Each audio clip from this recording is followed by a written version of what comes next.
15 साल पहले पूरी दुनिया में अचानक दुखदाई डंजियंस प्रकट होने लगे और उनके साथ आए अवेकन्ड लॉग, जिन्हें रातों रात कमाल की शक्तियां मिल गई।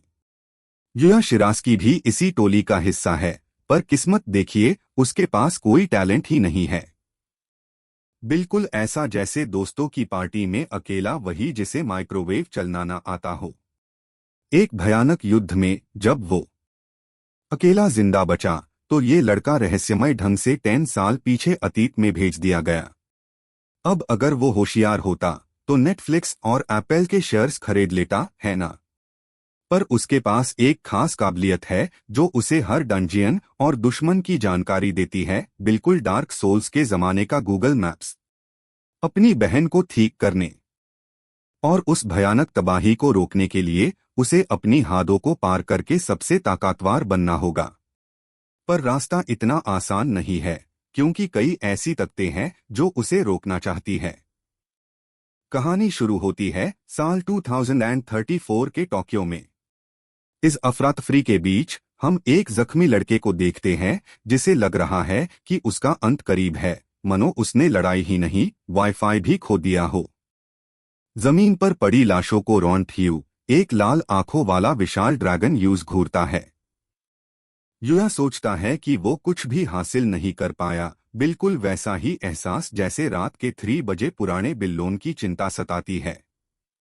यूं पता चलता है कि 15 साल पहले जब दुनिया भर में डंजियंस दिखने लगे, तब ये अवेकन्ड लॉग हाई उम्मीद की किरण बेंदा। 10 साल पहले हमारा हीरो भी इस भीड़ का हिस्सा बना, पर टैलेंट ना होने की वजह से सब उसे बेकार कहकर चिढ़ते रहे। ये एक ऐसा नाम था जिसे किसी बैच की जरूरत नहीं थी, मगर बहन के इलाज के लिए पैसों की सख्त जरूरत थी, इसलिए उसने हार नहीं मानी और डंजियंस के बारे में अपनी जानकारी बढ़ाना शुरू कर दिया ताकि वो थोड़ा काम आ सके। अफसोस की बात ये थी कि इतनी मेहनत के बाद भी वो असली योद्धाओं की बराबरी नहीं कर सका, और अब वो इस दुनिया को हमेशा के लिए अलविदा कहने की दहलीज पर है। वही कहीं दूर एक छोटी बच्ची खबरों में उस महाविनाश को देख रही है जिसने इंसानियत की 70% आबादी मिटा दी। शायद न्यूज चैनल वालों के पास दिखाने को कुछ अच्छा बचा ही नहीं था। चारों तरफ बिखरी लाशों को देखकर युया को एहसास होता है कि सिर्फ वही एक लौटा जिंदा बचा है। पर जब वो हार मानने की सोचता है, उसे अपनी बहन की याद आती है जिसने मरने से पहले उसे सबकी रक्षा करने को कहा था। इससे पहले कि उसकी धड़कनें रुक जाए, वो लड़का फुट-फुट कर रोने लगता है। ड्रैगन के सामने रोना कितना शर्मनाक है ना? लेकिन उस युद्ध के बीच हमारा हीरो अपना हथियार कास के पकड़ता है और खुद से वादा करता है कि वो कम से कम एक आखिरी वार तो जरूर करेगा। यूज खत्म करने के लिए वो विशाल ड्रैगन अपना मुंह खोलता है और आग का एक भयानक गोला बरसा देता है। युया अपनी चाकू फेंकने की कोशिश करता है और अचानक खुद को एक बिल्कुल सेफ जगह पर गिरते हुए पाता है। यूज लगता है कि या तो वो मर गया है या किसी ने बिजली का बिल नहीं भरा। तभी एक मैसेज चमकता है जो बताता है कि रिग्रेशन यानी अतीत में वापसी शुरू हो गई है। युया को कुछ समझ नहीं आता, पर सच कहें तो जिंदगी के बीच में अचानक कोई रहस्यमय पॉपअप आ जाए तो किसी को कुछ समझ नहीं आता। बिना किसी रास्ते के वो बस उस गहराई में गिरता चला गया। तभी किसी की आवाज सुनकर उसकी आंखें खुलती है। यूं पता चलता है कि वो साल 2024 में वापस आ चुका है, वो भी एक क्लास ई डंजियन के अंदर। उसके सामने एक लड़की खड़ी है जो पूछती है कि अचानक उसका ध्यान कहाँ भटक गया था। वो बताती है कि वो दोनों एक हाई ग्रेड से है और अपना नाम अरिसा मियानगा बताती है। उसके पास भी कोई शक्ति नहीं है, दोस्ती शुरू करने का क्या मस्त बहाना है। शिरास्की को वो नाम थोड़ा जाना पहचाना लगता है। अपने शेर को देखकर उसे हैरानी होती है कि उसके सारे जख्म भर चुके हैं, जबकि उसके पास ऐसी कोई हीलिंग पावर नहीं थी। और तो और उसका लेवल अभी सिर्फ 9 है और स्टैट्स बिल्कुल वही है जब वो पहली बार अवेकन्ड बना था। घबराया हुआ युया साल पूछता है तो लड़की उल्टा सवाल करती है कि वो ऐसी अजीब बातें क्यों कर रहा है। जल्द ही उसे समझ आता है कि वो 10 साल पीछे आ गया है। पर ये कैसे हुआ? और वो अजीब आवाज क्या थी जो कह रही थी कि आखिरी उम्मीद खत्म हो गई? इन सब बदलावों के बीच उसे दिखता है कि उसकी स्किल्स की लिस्ट शायद ठीक से काम नहीं कर रही। वो अपनी हाय सोच में डूबा होता है कि तभी अरिसा चिल्लाती है और उसे पीछे मुड़ने को कहती है। अपना खंजर निकालते हुए युया देखता है कि उनके सामने क्लास ई भेड़ियों का एक झुंड खड़ा है। यूज याद है कि इन दुश्मनों को हरने के लिए लेवल 12 होना जरूरी है, इसका मतलब उसके जीतने का कोई चांस नहीं है। फिर भी वो इस मुश्किल घड़ी में अपना हुनर आजमाने का फैसला करता है। वैसे भी खतरे से खेलने का इसे बेहतर वक्त और क्या होगा। लाल बालों वाली लड़की डर के मारे चिल्लाती है कि ये खतरनाक है और उन्हें भाग जाना चाहिए, पर हमारा हीरो उसकी बातों को अनसुना करके हमला कर देता है। सिर्फ एक वार में वो एक भेड़िए के 2 टुकड़े कर देता है। इतनी ताकत तो ट्यूटोरियल में होनी ही नहीं चाहिए थी। मियांगा ये देखकर डांग रह जाती है, मनो कोई पहली बार में ही बिना ट्रेनिंग के गेम का बॉस हरा दे। अपना लेवल बढ़ते देख युया मुस्कुराता है और बाकी दुश्मनों की तरफ मुड़ता है। यूज समझ आ गया है कि भेड़िए अब जान चुके हैं कि उनका पल्ला किससे पड़ा है। बाकी झुंड एक साथ टूट पड़ता है, पर युया बड़ी होशियारी से पीछे हट जाता है और वो जमीन से टकरा जाते हैं। ये मूव देखकर तो पीछे कोई धंसू म्यूजिक बजना चाहिए था। हमारा हीरो महसूस करता है कि जब ये भेड़िए साथ होते हैं तो एक हमेशा पीछे से हमला करता है, इसलिए उसे बस उसकी सही जगह का पता लगाना है। एक और टेस्ट वार और शिराज की उस भेड़िए का काम तमाम कर देता है जो पीछे से वार करने वाला था। लड़की को अब भी अपनी आंखों पर यकीन नहीं हो रहा कि ये सब सच है। युवा समझ जाता है कि उसका पुराना तजुर्बा और ज्ञान उसके पास ही है। इसका मतलब वो कम लेवल पार भी बड़े दुश्मनों से लड़ सकता है। इस बार रैंक अप करना पहली बार से कहीं ज्यादा आसान और टेस्ट होगा। अब सिर्फ एक भेड़िया बचा है, पर हमारा हीरो जल्द ही उसे भी ऊपर पहुंचा देता है। तभी एक मैसेज आता है कि उसकी फिजिकल रीइंफोर्समेंट स्किल 100% हो गई है। वो पक्का इरादा कर लेता है कि इस बार वो सबसे ऊपर पहुंचेगा। अरिसा उसके पास आकर हैरानी से पूछती है कि वो इतना ताकतवर कब से हो गया। युवा झूठ बोल देता है कि उसने भेड़ियों की आदतों पर रिसर्च की थी और ये बस थोड़ी सी किस्मत थी। वो मन ही मन हंसता है कि लड़की उसकी बातों में आ गई। असल में डंजियंस में जादुई हथियार मिलते हैं जिनसे खास शक्तियां मिलती है। जैसे जैसे योद्धा का हुनर बढ़ता है वो उन शक्तियों को हमेशा के लिए अपना सकता है। बिना टैलेंट वालों के लिए ये किसी तोहफे से कम नहीं। अचानक उनकी टीम का टेम्परेरी लीडर कामाची दाइची चिल्लाता हुआ वहां पहुंचता है और पूछता है कि वो दोनों वहां खड़े क्या कर रहे हैं। अरिसा बेड उत्साह से बताती है कि युया ने अकेले ही भेड़ियों के झुंड को हरा दिया। पर वो घमंडी लीडर यूज लूजर कहते हुए मजाक उड़ाता है और कहता है कि भेड़िए पहले से कमजोर होंगे। वो उन्हें जल्दी चलने को कहता है क्योंकि उसे एक जादुई क्रिस्टल मिला है। जब युया भेड़ियों के स्टोन्स के बारे में पूछता है तो कामाची यूज हाई वो साफ करने का काम दे देता है। युया बिना कुछ कहे मान जाता है क्योंकि वो ऐसी बेइज्जती का आदी हो चुका था। पर तभी उसे याद आता है कि ये मिशन सिर्फ कामाची को लीडर बनाने के लिए रखा गया था और पिछली बार यहाँ कुछ बहुत बुरा हुआ था। वो तेजी से उनके पास पहुंचता है और चिल्लाता है कि इस क्रिस्टल को कोई हाथ ना लगाए। गुस्से में कामाची पूछता है कि क्या युया उससे जल रहा है। वो दावा करता है कि ये चीज अब उसकी है, पर युया बार बार कहता है कि ये एक जाल है। अरिसा युया पर यकीन करके दाइची को रुकने को कहती है, पर वो उसका हाथ झटक देता है और उसे चुप रहने को कहता है। जैसे ही वो क्रिस्टल पार हाथ रखता है एक तेज रोशनी निकलती है। पहले तो उसे लगता है कि कोई खतरा नहीं है, पर तभी उनके सामने आता है ग्रे फैंग, एक खतरनाक क्लास डी शैतान। वो अपने पंजे से उन्हें कुचलने की कोशिश करता है और सबका संतुलन बिगड़ जाता है। डर के मारे कामाची अपनी वीक पॉइंट डिटेक्शन स्किल चलता है और पहला वार करता है, पर उसका खंजर उसकी चमड़ी से टकराकर गिर जाता है। वो बुजदिल लीडर अन दोनों को अकेला छोड़कर भाग निकलता है और कहता है कि वो वहां मरने के लिए नहीं आया। युया को लगता है कि वो फंस गया है, क्योंकि ये मॉन्स्टर उसकी पहुंच से बाहर है और पिछली बार वो अरिसा को नहीं बचा पाया था। पर इस बार वो डरता नहीं है। अपना खंजर निकालकर वो वादा करता है कि वो पुरानी गलती नहीं दोहराएगा। वो दुश्मन पार टूट पड़ता है और उसके हैमलॉन को पहले से ही पहचान लेता है। बड़ी फुर्ती से वो पहले वार से बचता है और एक कमजोर जगह देखकर पलटकर वार करता है। ग्रे फैन थोड़ा लड़खड़ा जाता है और युया को लगता है कि वो बस ऐसे ही धीरे धीरे आईएससी हरा देगा। लेकिन तभी वो मॉन्स्टर एक भयानक दहाड़ मारता है और कुछ अजीब होने लगता है। युया पीछे तो हट जाता है, पर यूज कई सारी खरोंचे आ जाती है और वो दीवार से जा टकराता है। मुंह से खून निकलते देख वो समझ जाता है कि ये हमला उसके ज्ञान से बाहर था। यूज लगता है कि भविष्य की जानकारी अब बेकार है और इस हालत में जीतना नामुमकिन है। फिर भी वो हिम्मत नहीं हारता। वो खुद को समझता है कि उसके हाथ पैर अभी सलामत है और हार मानना अभी बहुत जल्दबाजी होगी। वो खड़ा होता है और ग्रे फैन को ललकारता है।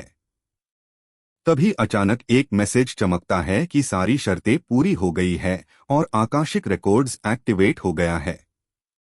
उसके पैरों के नीचे एक निशान बनता है और वो खुद को एक विशाल लाइब्रेरी में पाता है। वहां उसे समझ आता है कि ये स्किल यूज इस डंजियन की हर एक जानकारी पाल भर में दे सकती है। जैसे ही वो कंफर्म पार क्लिक करता है, पूरा नक्शा उसके सामने आ जाता है। युया हैरान है कि ये तो ऐसी जानकारी है जिसके लिए कोई किसी की जान भी ले ले। पर तभी दुश्मन फिर हमला करता है ताकि उसे याद दिलाए कि लड़ाई अभी खत्म नहीं हुई है। बचने के लिए उसे पीछे कूदना पड़ता है। यूज समझ आता है कि अगर ऐसे ही चलता रहा तो वो मारा जाएगा, इसलिए वो आकाशिक रिकॉर्ड्स का इस्तेमाल करता है। एक सुनहरी रोशनी चारों तरफ फैल जाती है और ढेरों किताबों में से एक किताब उड़ती हुई उसके पास आती है और अपने आप ग्रे फैन वाले पन्ने पर खुल जाती है।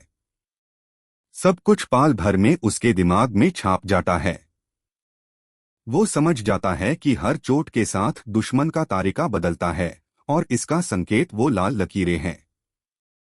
जब सिर्फ 3 लकीरें हो तो मॉन्स्टर सिर्फ अपने दाएं पंजे से हमला कर सकता है। इसका मतलब बाएं पंजे से डरने की जरूरत नहीं। वो उसे दर्दनाक चोट पहुंचता है और उसके अगले कदम को पहले ही भांप लेता है। अब दुश्मन का खेल खत्म होने वाला है। मॉन्स्टर गुस्से में उसकी तरफ तेजी से लपकता है, पर युया को अब उसकी हर चाल का पता है। वो बड़ी आसानी से बचता है और पलटकर ऐसा वार करता है कि दुश्मन को संभालने का मौका ही नहीं मिलता। अब ये लड़ाई एक तरफा हो चुकी है, क्योंकि हमारा हीरो अब सिर्फ लड़ नहीं रहा, वो अपने दुश्मन की किस्मत लिख रहा है। तभी अचानक एक मैसेज चमकता है कि सारी शर्तें पूरी हो गई है और आकाशिक रिकॉर्ड्स एक्टिवेट हो गया है। युया के पैरों के नीचे एक अजीब निशान बनता है और वो पलक झपकते ही एक विशाल लाइब्रेरी में पहुंच जाता है।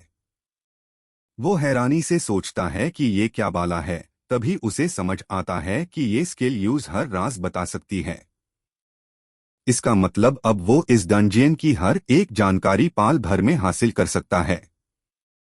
जैसे ही वो कंफर्म पार क्लिक करता है, एक पूरा मैप उसके सामने आ जाता है। युया डांग रह जाता है, ये ऐसी नायाब चीज है जिसके लिए कोई भी जान दे दे। पर तभी वो मॉन्स्टर हमला करके उसे याद दिलाता है कि भाई, लड़ाई अभी खत्म नहीं हुई है। खुद को बचाने के लिए उसे पीछे कूदना पड़ता है। वो समझ जाता है कि अगर ऐसे ही चलता रहा तो वो बस ठोकर खाता रह जाएगा। अब और कोई रास्ता ना देखकर वो आकाशिक रिकॉर्ड्स का असली इस्तेमाल करता है। एक तेज सुनहरी रोशनी चारों तरफ फैल जाती है और ढेरों किताबों में से सिर्फ एक किताब उड़ती हुई उसके पास आकर रुकती है। वो किताब ठीक उसी पन्ने पर खुलती है जहां ग्रे फैंग की सारी कमजोरियां लिखी थी। युरा महसूस करता है कि वो सारी जानकारी सीधा उसके दिमाग में उतर रही है। बिना वक्त गवाए वो मॉन्स्टर के हमले के तारीखों को समझता है और कुछ हाई सेकंड्स में उसके चेहरे पर एक मुस्कुराहट आ जाती है। यूज समझ आ गया है कि अब दुश्मन का वक्त पूरा हो चुका है। मॉन्स्टर फिर से अपने पंजे से वार करता है, पर युया अब उसकी हर चाल पहचान चुका है। वो देख सकता है कि हर चोट के बाद मॉन्स्टर का ढंग बदल रहा है, और ये उसकी लाल लकीरों से पता चलता है। जब सिर्फ 3 लकीरें दिखे, तो इसका मतलब है कि वो सिर्फ अपने दाएं पंजे से शॉक वेव्स छोड़ सकता है। यानी अब बाएं पंजे की चिंता करने की कोई जरूरत नहीं है। जैसे ही उसे चोट लगती है, मॉन्स्टर दर्द से करह उठता है। शिरास्की अपने नए ज्ञान का फायदा उठाकर बड़ी फुर्ती से उसके हैमलॉन को डॉच करता है। यूज समझ आ जाता है कि अब ये शैतान बुरी तरह चीत गया है और अगला हमला पूरी ताकत से होगा। तभी वो मॉन्स्टर तेजी से उसकी तरफ लपकता है। अपनी शक्तियों को जगाने के बाद उसे समझ आ जाता है कि अब क्या करना है। एक खास निशाने पर नजरें टिकाकर वो कहता है कि ये उसका सबसे बड़ा वार होगा। मॉन्स्टर की चीखों के बीच युया पूरी रफ्तार से उस पर टूट पड़ता है और अपने खंजर से लगातार वार करके दुश्मन को बेहाल कर देता है। एक जबरदस्त कूद लगाकर वो खुद को थोड़ा दूर करता है और मॉन्स्टर की हालत देखता है। यूज एहसास होता है कि वो मॉन्स्टर अब पीछे हट रहा है। ऐसा सिर्फ तब होता है जब सामने कोई बेहद ताकतवर हो। युया गर्व से पूछता है कि अब दुश्मन उसे किस नजर से देख रहा है। तभी अरिसा को होश आने लगता है। अरिसा यूज मॉन्स्टर पार हमला करते देख डर जाती है और उसे रुकने को कहती है, पर युया अब पूरी तरह जुनून में है। वो जानता है कि दुश्मन ने अपनी आखिरी चाल चल दी है, पार यूज बचने का रास्ता पता है। वो बिना हिचकिचाए कामाची का गिरा हुआ हथियार मॉन्स्टर पार दे मारता है, जो सीधा निशाने पर लगता है। फिर वो हवा में उछलकर अपने खंजर से आखिरी वार करता है। ग्रे फैंग एक आखिरी दहाड़ के साथ दम तोड़ देता है और देखते ही देखते शिरास्की लेवल 12 पार पहुंच जाता है। कुछ देर बाद मियांगा पूरी तरह होश में आती है। युया उसे अपनी बाहों में संभले हुए है और उसे सही सलामत देखकर सुकून की सांस लेता है। बेचारी लड़की थोड़ा शर्मा जाती है और पूछती है कि ये सब क्या है। युया उसे नीचे उतरते हुए कहता है कि उसे लाने का यही एक रास्ता बचा था। होश संभलते ही वो पूछती है कि क्या उन पर हमला हुआ था। युया हाँ कहता है और बताता है कि कामाची तो जाल में फंस गया था, पर वो दोनों किसी तरह बाक निकले। अरिसा को कुछ धुंधली यादें आती है और उसे शक होता है कि क्या ये सच है। युया को जब लगता है कि वो उसे अजीब नजरों से देख रही है, तो वो पूछता है कि क्या हुआ। अरिसा मना करती है और जान बचाने के लिए उसका शुक्रिया अदा करती है। युवा सोचता है कि अभी के लिए सच छुपाना ही सबसे बेहतर रास्ता है। थोड़ी देर पैदल चलने के बाद दोनों आखिरकार डंजियन से बाहर निकल आते हैं और ताजी हवा में सांस लेते हैं। उनका लीडर कामाची वहां पहले से मौजूद है और बड़े घमंड से कहता है कि उन्होंने अच्छा काम किया। पर जब वो देखता है कि दोनों थोड़े गुस्से में हैं, तो वो उन्हें हल्के में लेने की कोशिश करता है। वो बदतमीज इंसान मियांगा को गलत तरीके से छूने की कोशिश करता है, तो युया बीच में आकर उसे झटक देता है। दाइची भड़क कर पूछता है कि उसकी हिम्मत कैसे हुई। युया पलटकर जवाब देता है कि सवाल तो मुझे पूछना चाहिए, क्योंकि तुमने जाल में फंसने के बाद हमें मरने के लिए छोड़ दिया था। गुस्से में वो लाल बालों वाला लड़का चिल्लाता है कि उसका फैसला गलत नहीं था, क्योंकि वो लीडर है और कोई उस पर सवाल नहीं उठा सकता। जब वो युवा पर हमला करने वाला होता है, तो अरिसा यूज होशियार रहने को कहती है। युया बड़ी फुर्ती से उसका मुक्का डॉच करता है और कामाची का हाथ पकड़कर उसे जमीन पर दे मारता है। दर्द से तड़पते हुए वो पूछता है कि ये क्या था। युया कहता है कि जो तुमने देखा वही था, क्या एक बार फिर दिखाऊं। डर के मारे कंपते हुए कामाची धमकी देता है कि अगर उसने गिल्ड में इसकी रिपोर्ट कर दी तो युया का करियर खत्म हो जाएगा। पर युया को कोई परवाह नहीं, क्योंकि वो ऐसे घटिया इंसान के साथ काम नहीं करना चाहता। वो दाइची का खंजर उसके पास फेंक कर कहता है कि उसे अब इसकी जरूरत नहीं। वो गुस्से में चिल्लाता है कि वो उसे कभी माफ नहीं करेगा। युया अरिसा से माफी मांगता है कि उसे ये सब लड़ाई झगड़ा देखना पड़ा। अरिसा कहती है कोई बात नहीं, पर वो हैरान है कि क्या युया सच में गिल्ड छोड़ रहा है। युया हाँ कह देता है। अरिसा थोड़ा उदास हो जाती है कि वो अकेली बैठ जाएगी, पर युया उसे समझता है कि इस गिल्ड में रहना उसके लिए भी ठीक नहीं है। अरिसा मानती तो है, पर कहती है कि वो अपना करियर नहीं छोड़ सकती। युवा सोचता है कि शायद उसकी भी अपनी मजबूरियां होंगी, बिल्कुल वैसे ही जैसे उसे वक्त में पीछे आकर किसी की जान बचानी थी। अचानक अरिसा कहती है कि वो फिर से उसका शुक्रिया अदा करना चाहती है, क्योंकि जब वो बेहोश थी उसने देखा कि युया कितनी बहादुरी से लड़ रहा था। भले ही वो एक सपना था, पर उसने अरिसा को हिम्मत दी। युया मुस्कुराता है और सोचता है कि लड़की को अपना रास्ता खुद बनाना होगा और यूज बीच में नहीं आना चाहिए। दोनों चलने लगते हैं और अरिसा वादा करती है कि वो ताकतवर बनेगी ताकि वो दोनों फिर साथ में डंजियन जा सकें। युया आसमान की तरफ देखकर सोचता है कि शायद वो दिन दूर नहीं है। यूं पता चलता है कि नंबर एक्सचेंज करने के बाद युया सीधा गिल्ड गया और बिना किसी झंझट के वहां से निकल गया। सड़क पर चलते हुए वो सोचता है कि क्या उसे वो मैजिक स्टोन बेच देना चाहिए जो उसने ग्रे फैन से लिया था। और यूज लगता है कि पहले कुछ और जरूरी काम है। वो आखिरकार घर पहुंचता है और जैसे ही अपने मेज उतारता है कोई उसे भैया कहकर बुलाता है। वो उस आवाज को सुनकर अपने जज्बात मुश्किल से काबू करता है। मुड़ते ही वो देखता है कि काना ने एक सुंदर पिंक एप्रन पहना हुआ है। युया दौड़कर अपनी बहन को पूरी ताकत से गले लगा लेता है। बहन हैरानी से पूछती है कि क्या हुआ।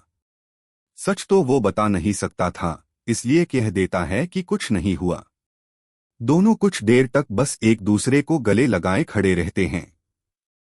अपनी बहन को छोड़ते हुए युया माफी मांगता है, पर वो मुस्कुराकर कहती है कि आज उसने डिनर बनाया है क्योंकि वो बेहतर महसूस कर रही है। यूं पता चलता है कि यूज मैजिकल एग्जॉशन सिंड्रोम है, जिसमें मैजिक सोखने से दर्द होता है।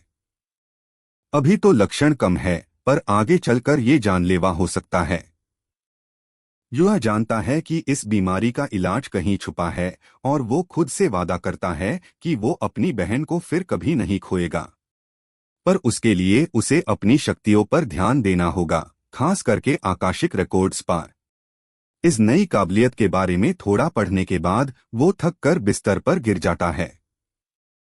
वो सोचता है कि उसके पास जो ज्ञान है वो तो बस एक बूंद बराबर है, और अगर उसने इस नई शक्ति को पूरी तरह समझ लिया तो वो दुनिया का सबसे ताकतवर अवेकनर बन सकता है।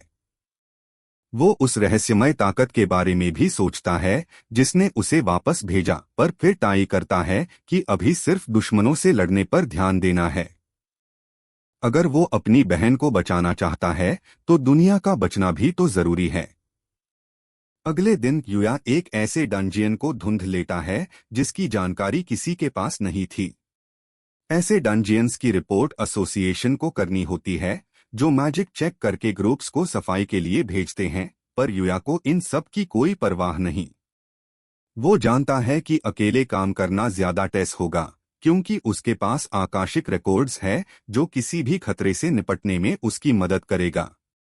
वो फौरन अपनी स्किल एक्टिवेट करता है और किताब पढ़कर तय करता है कि अंदर कोई बड़ी मुश्किल नहीं है। पर तभी वहां डीरैंग स्केल्टन्स का एक पूरा झुंड प्रकट हो जाता है। युया अपनी किताब बंद करके खंजर निकाल लेता है और अन स्केल्टन्स का काम तमाम करना शुरू करता है। यूस पूरा भरोसा है कि अब वो इतना ताकतवर हो चुका है कि इन दुश्मनों को धूल चाटा सके। वो तय करता है कि जब तक उसका लेवल नहीं बढ़ जाता वो इसी रफ्तार से डंजियंस की सफाई करता रहेगा। सिर्फ 3 दिनों में हमारे हीरो ने 3 डंजियंस साफ कर दिए और लेवल 24 तक पहुंच गया। स्किल्स को चेक करते ही यूज एहसास होता है कि जैसे जैसे दुश्मन ताकतवर होंगे उसे और भी बेहतर स्किल्स की जरूरत पड़ेगी।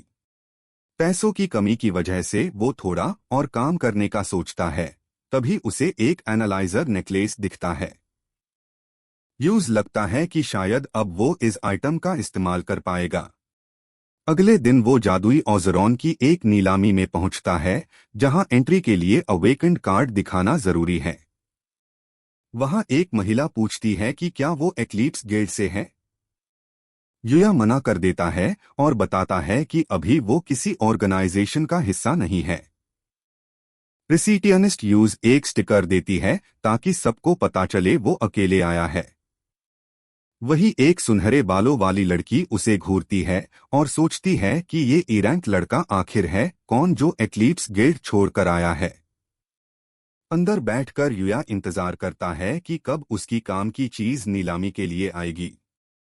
वही लड़की उसके पास आती है और बगल वाली सीट पर बैठने की इजाजत मांगती है। उसका स्टिकर देखकर युया हैरान है कि एक डी रैंक लड़की अकेले कैसे घूम रही है। वो लड़की पूछती है कि उसने एक्लिप्स गिल्ड क्यों छोड़ी। युया बड़ी ईमानदारी से कहता है कि वहां सिर्फ ताकत की कादर है, मुझ जैसे बिना टैलेंट वालों की नहीं। वो लड़की थोड़ा शर्मिंदा होती है और अपना नाम नो होशिकावा बताती है। आखिरकार अस एनालाइजर नेकलेस की बारी आती है, जिसकी शुरुआती बोली 5 लाख राखी गई है। बाकी लोग बातें करने लगते हैं कि ये महंगा है और किसी काम का नहीं है। पर युया जानता है कि जादुई चीजों की कीमत उनकी स्किल्स से होती है। नोह को लगता है कि बेचने वाला बहुत लालची है, पर वो तब हैरान रह जाती है जब युया पहली बोली लगा देता है। सब चर्चा करने लगते हैं कि क्या इस नेकलेस में कुछ खास है। नोह यूज रोकने की कोशिश करती है, पर युया सिर्फ मुस्कुराता है। नीलामी खत्म होती है और युया अस नेकलेस का नया मालिक बन जाता है। नोह यूज समझती है कि उसे थोड़ा सोच समझकर खर्च करना चाहिए, पर युया जानता है कि ये सौदा 5 लाख से कहीं ज्यादा कीमती है।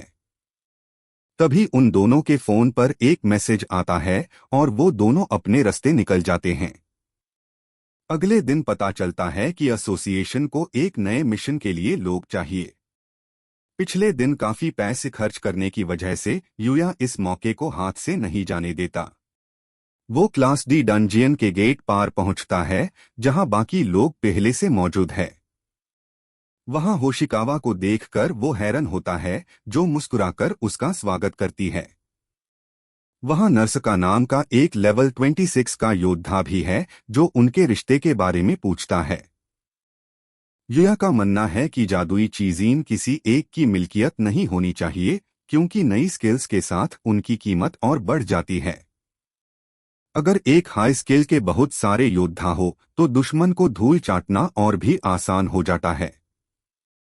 सुनहरे बालों वाली लड़की को लगता है कि सेलर बहुत लालची है, पर तभी हमारा हीरो अपनी बोली लगाकर सबको हैरान कर देता है। वहां मौजूद लोग चर्चा करने लगते हैं कि क्या इस आइटम में कोई खास बात है। नोह यूज समझाने की कोशिश करती है, पर युया को कोई परवाह नहीं। नीलामी खत्म होती है और वो उस हार का नया मालिक बन जाता है। नोह थोड़ा चीद कर कहती है कि भले ही नई स्किल चाहिए हो, पर पैसे थोड़ा सोच समझकर खर्च करने चाहिए। हार हाथ में आते ही युया बस इतना कहता है, सब ठीक है, क्योंकि वो जानता है कि इसकी असली कीमत उसके दिए गए 5 लाख से कहीं ज्यादा है। तभी अचानक दोनों के फोन पर एक मैसेज आता है और वो एक दूसरे को अलविदा कहकर अपने रास्ते निकल जाते हैं। अगले दिन हमें पता चलता है कि उन्हें एसोसिएशन से एक ईमेल आया है। ये ईमेल डंजियंस की खोज के लिए नए योद्धाओं की भर्ती के बारे में था, खासकर उनके लिए जो किसी गिल्ड से नहीं जुड़े हैं। कल काफी पैसे खर्च करने के बाद शिरास्की इस मौके को हाथ से नहीं जाने देता और फौरन एक क्लास डी डंजियन के दरवाजे पर पहुंच जाता है, जहां बाकी योद्धा पहले से ही उसका इंतजार कर रहे थे। वहां पहुंचते ही वो होशिकावा को देखकर हैरान रह जाता है, जो मुस्कुराकर कहती है कि उसे उम्मीद नहीं थी कि युया आखिर में आएगा।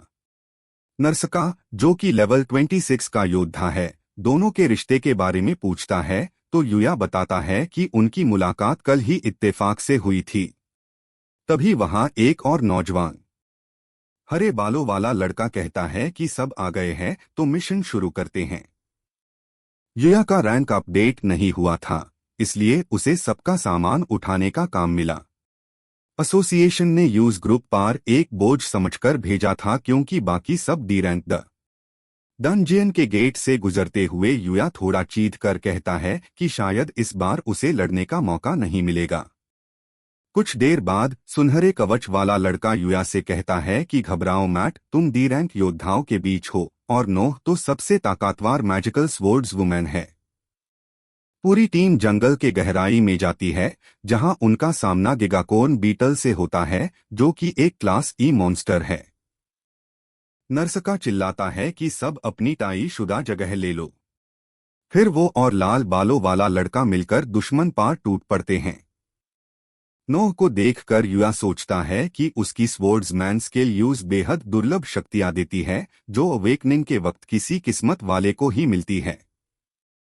लड़ाई में उतरते ही होशिकावा अपनी पर्पल लाइटनिंग से एक धमाका करती है, जिसे दुश्मन पीछे हटने पर मजबूर हो जाता है।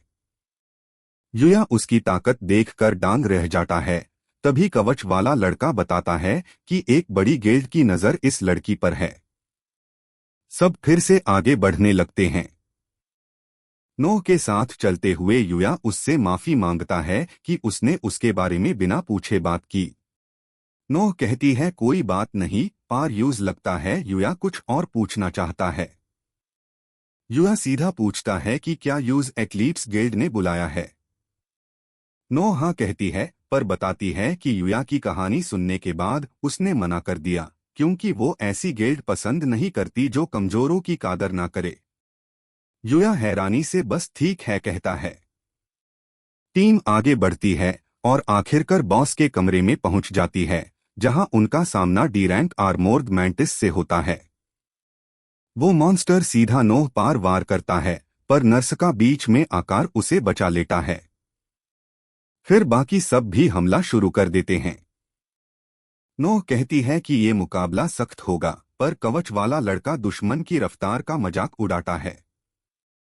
हमारा हीरो बस दूर से देखता है कि कैसे वो चारों मिलकर दुश्मन को बेहाल कर रहे हैं। और 10 मिनट से भी कम वक्त में वो मैंटिस जमीन पर ढेर हो जाता है। ओशिकावा सुकून की सांस लेती है कि मॉन्स्टर मर गया। मगर युया को कुछ गड़बड़ लगती है और वो सबको रुकने को कहता है। तभी अस मॉन्स्टर का कवच टूटने लगता है और एक धमाका होता है। सबकी आंखें फटी की फटी रह जाती है जब उनका सामना एक सी रैंक अनार्म्ड मैंटिस से होता है। नरसका समझ जाता है कि ये बॉस का दूसरा रूप है और सबको तैयार रहने को कहता है। नोह हार मानकर अपनी आंखें मूंद लेती है, पर तभी युया उसके सामने आ खड़ा होता है। वो अपनी शक्तियों का इस्तेमाल करते हुए माफी मांगता है और कहता है कि अब इस दुश्मन से वो अकेला निपटेगा। अपनी divine I of prophecy skill की जानकारी पढ़ते हुए युया कहता है कि ये कुछ खास हालातों में ही काम करती है। ये एक लॉस्ट स्किल है जो उसे दुश्मन की हर चाल पहले ही बता देती है। वो मॉन्स्टर के करीब आने का इंतजार करता है ताकि अपने खंजर से सही वक्त पर वार कर सके। नोह ये देखकर शौक में है कि एक ई रैंक लड़का दुश्मन की हर चाल को पहले ही समझकर अपना बचाव कर रहा है। युया पलटकर वार करने का मौका ढूंढ रहा है, पर तभी मैंटिस एक ऐसी चाल चलता है जो उसने सोची भी नहीं थी। यूज एहसास होता है कि ये स्किल तभी काम करती है जब वो अपने दुश्मन को पूरी तरह समझ ले, वरना ये गलत जानकारी भी दे सकती है, जैसा अभी हुआ। इसी वजह से बाकी योद्धाओं ने इस स्किल का इस्तेमाल बंद कर दिया था। युया हार नहीं मानता और आकाशिक रिकॉर्ड्स की मदद से अपनी मुश्किलों को हल करने का रास्ता निकालता है। वो अपने खंजर को उंगलियों में घूमता है। दुश्मन से माफी मांगते हुए वो कहता है कि अब वो सब देख सकता है। दोनों के बीच कांटे की टक्कर शुरू होती है। मैंटिस हैमलॉन से बचने की कोशिश करता है, पर यूया अपनी रफ्तार और ताकत को बढ़ाकर उस पर लगातार वार करता है, जिसे मॉन्स्टर का शेर जख्मी हो जाता है। नोह अब भी डांग है और सोचती है कि ये लड़का आखिर है कौन जो दुश्मन की हर कमजोरी जानता है। मॉन्स्टर बचने के लिए उड़ने की कोशिश करता है, पर यूया का खंजर सीधा उसकी टांग पर लगता है। वो दुश्मन की आंखों में देखकर कहता है कि उसने पहले ही कहा था कि उससे कुछ छुप नहीं सकता। आखिरी वार के लिए सही जगह पहचाने के बाद यूया नोह से उसकी तलवार मांगता है। नोह को कुछ समझ नहीं आता, फिर भी वो अपनी तलवार उसकी तरफ फेंक देती है। जैसे ही मैंटिस करीब आता है, यूया वो तलवार सीधा उसके सर के पार कर देता है। लेवल अप के ढेरों मैसेजेस स्क्रीन पार छा जाते हैं। बाकी ग्रुप को अपनी आंखों पर यकीन नहीं होता। नरसका पूछता है कि क्या वो सच में रैंकी है। यूया बात को घूमते हुए कहता है कि उसकी कुछ अपनी मजबूरियां हैं, पर बेहतर होगा अगर सब यही कहें कि उन्होंने मिलकर बॉस को हारा है। वो नहीं चाहता कि उसकी असलियत सबके सामने आए। कवच वाला लड़का मान जाता है क्योंकि यूया ने सबकी जान बचाई थी। सब कुछ सुलझने के बाद नोह उसके काम के लिए शुक्रिया अदा करती है। यूया उसकी तलवार वापस करते हुए कहता है कि इसने बहुत मदद की। जब नोह उसकी तारीफ करती है तो वो कहता है कि किसी बेड लेवल के योद्धा के लिए ये आसान होता। नोह कहती है कि यही बात उसे खास बनती है। वो बताती है कि उसने बहुत ताकतवर लोगों के साथ लड़ाई की है, पर इतनी समझ और तजुर्बे वाला योद्धा पहली बार देखा है। इसलिए यूया को बस तारीफ कबूल कर लेनी चाहिए।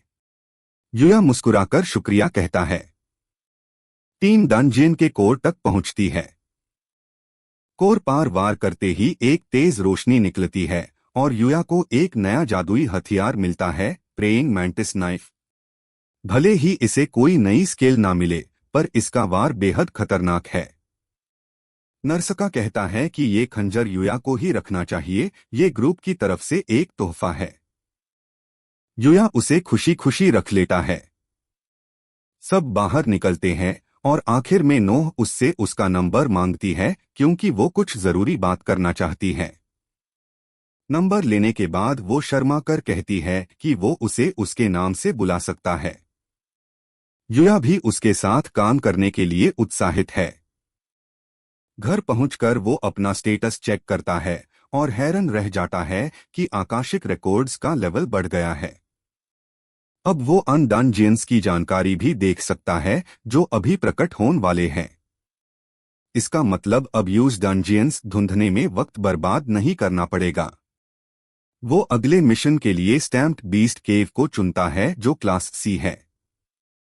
वहां उसका सामना एक लाल सींग वाले सुअर से होता है जो इतना ताकतवर है कि लेवल 40 के योद्धा को भी एक बार में हरा दे। पर यूया अपने नए खंजर से उसे एक ही वार में ढेर कर देता है।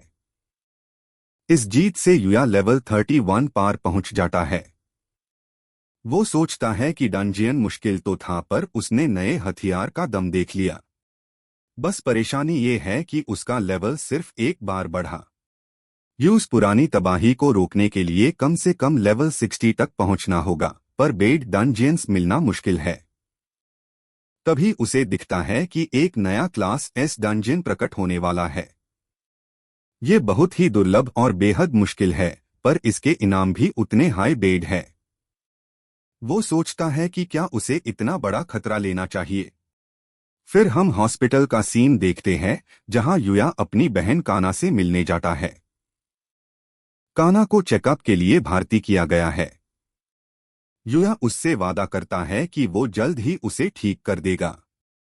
हॉस्पिटल से निकलते वक्त उसे लगता है कि उसने अरिसा को देखा, पर वो अपने मिशन पर ध्यान देने का फैसला करता है। पिछले कुछ दिनों में उसने जितना हो सके अपना लेवल बढ़ाया है। उस जगह पहुंचकर उसे समझ आता है कि किसी ने आज तक ये डंजियन क्यों साफ नहीं किया। ये एक डंजियन के अंदर दूसरा डंजियन है। यूज पहले रॉक फोर्ट्रेस नाम के क्लास सी डंजियन को साफ करना होगा। वो अंदर जाता है और गहराई तक पहुंचना शुरू करता है। रस्ते में उसका सामना डीरेंट गोलेम्स से होता है, पर उसके पास उनसे उलझने का वक्त नहीं है।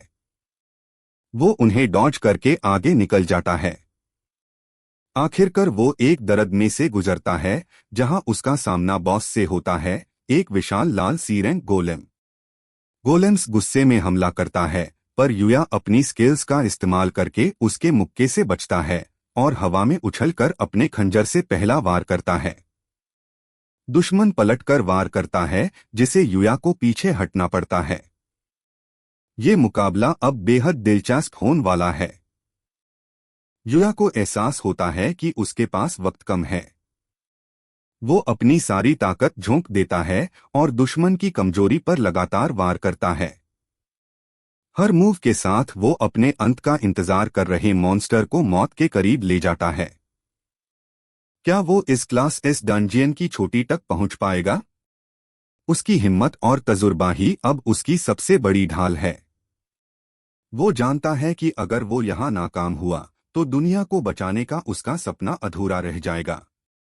इसलिए वो हर खतरे को गले लगाने के लिए तैयार है, भले ही दुश्मन कितना ही बड़ा क्यों ना हो। वो गोलेम की हर हरकत को पहचान रहा है।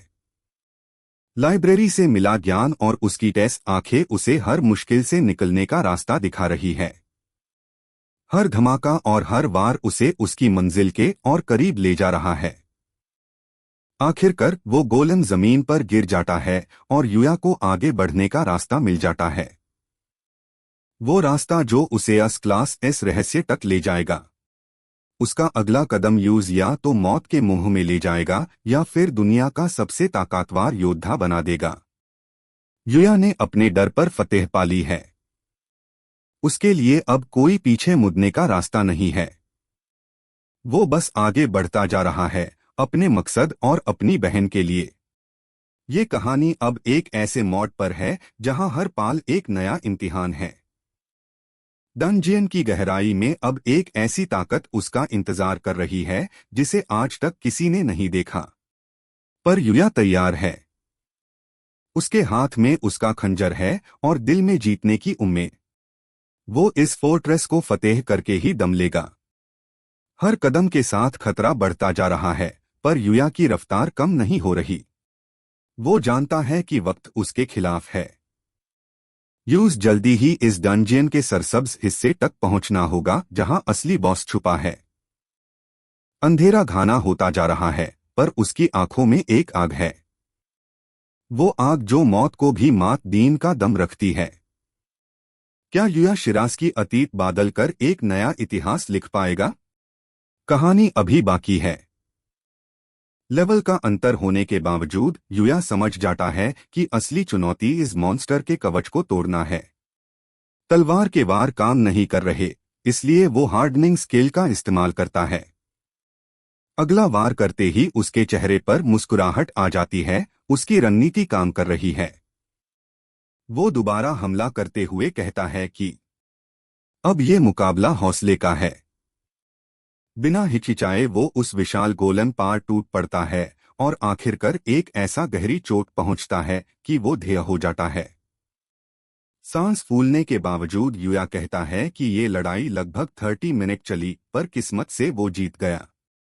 अब लेवल 40 पार पहुंचकर वो असली मकसद पर ध्यान देता है। कोर के पास पहुंचकर वो कहता है कि अगर आकाशिक रिकॉर्ड्स की जानकारी सही है तो इसमें जादुई शक्तियों का भंडार है।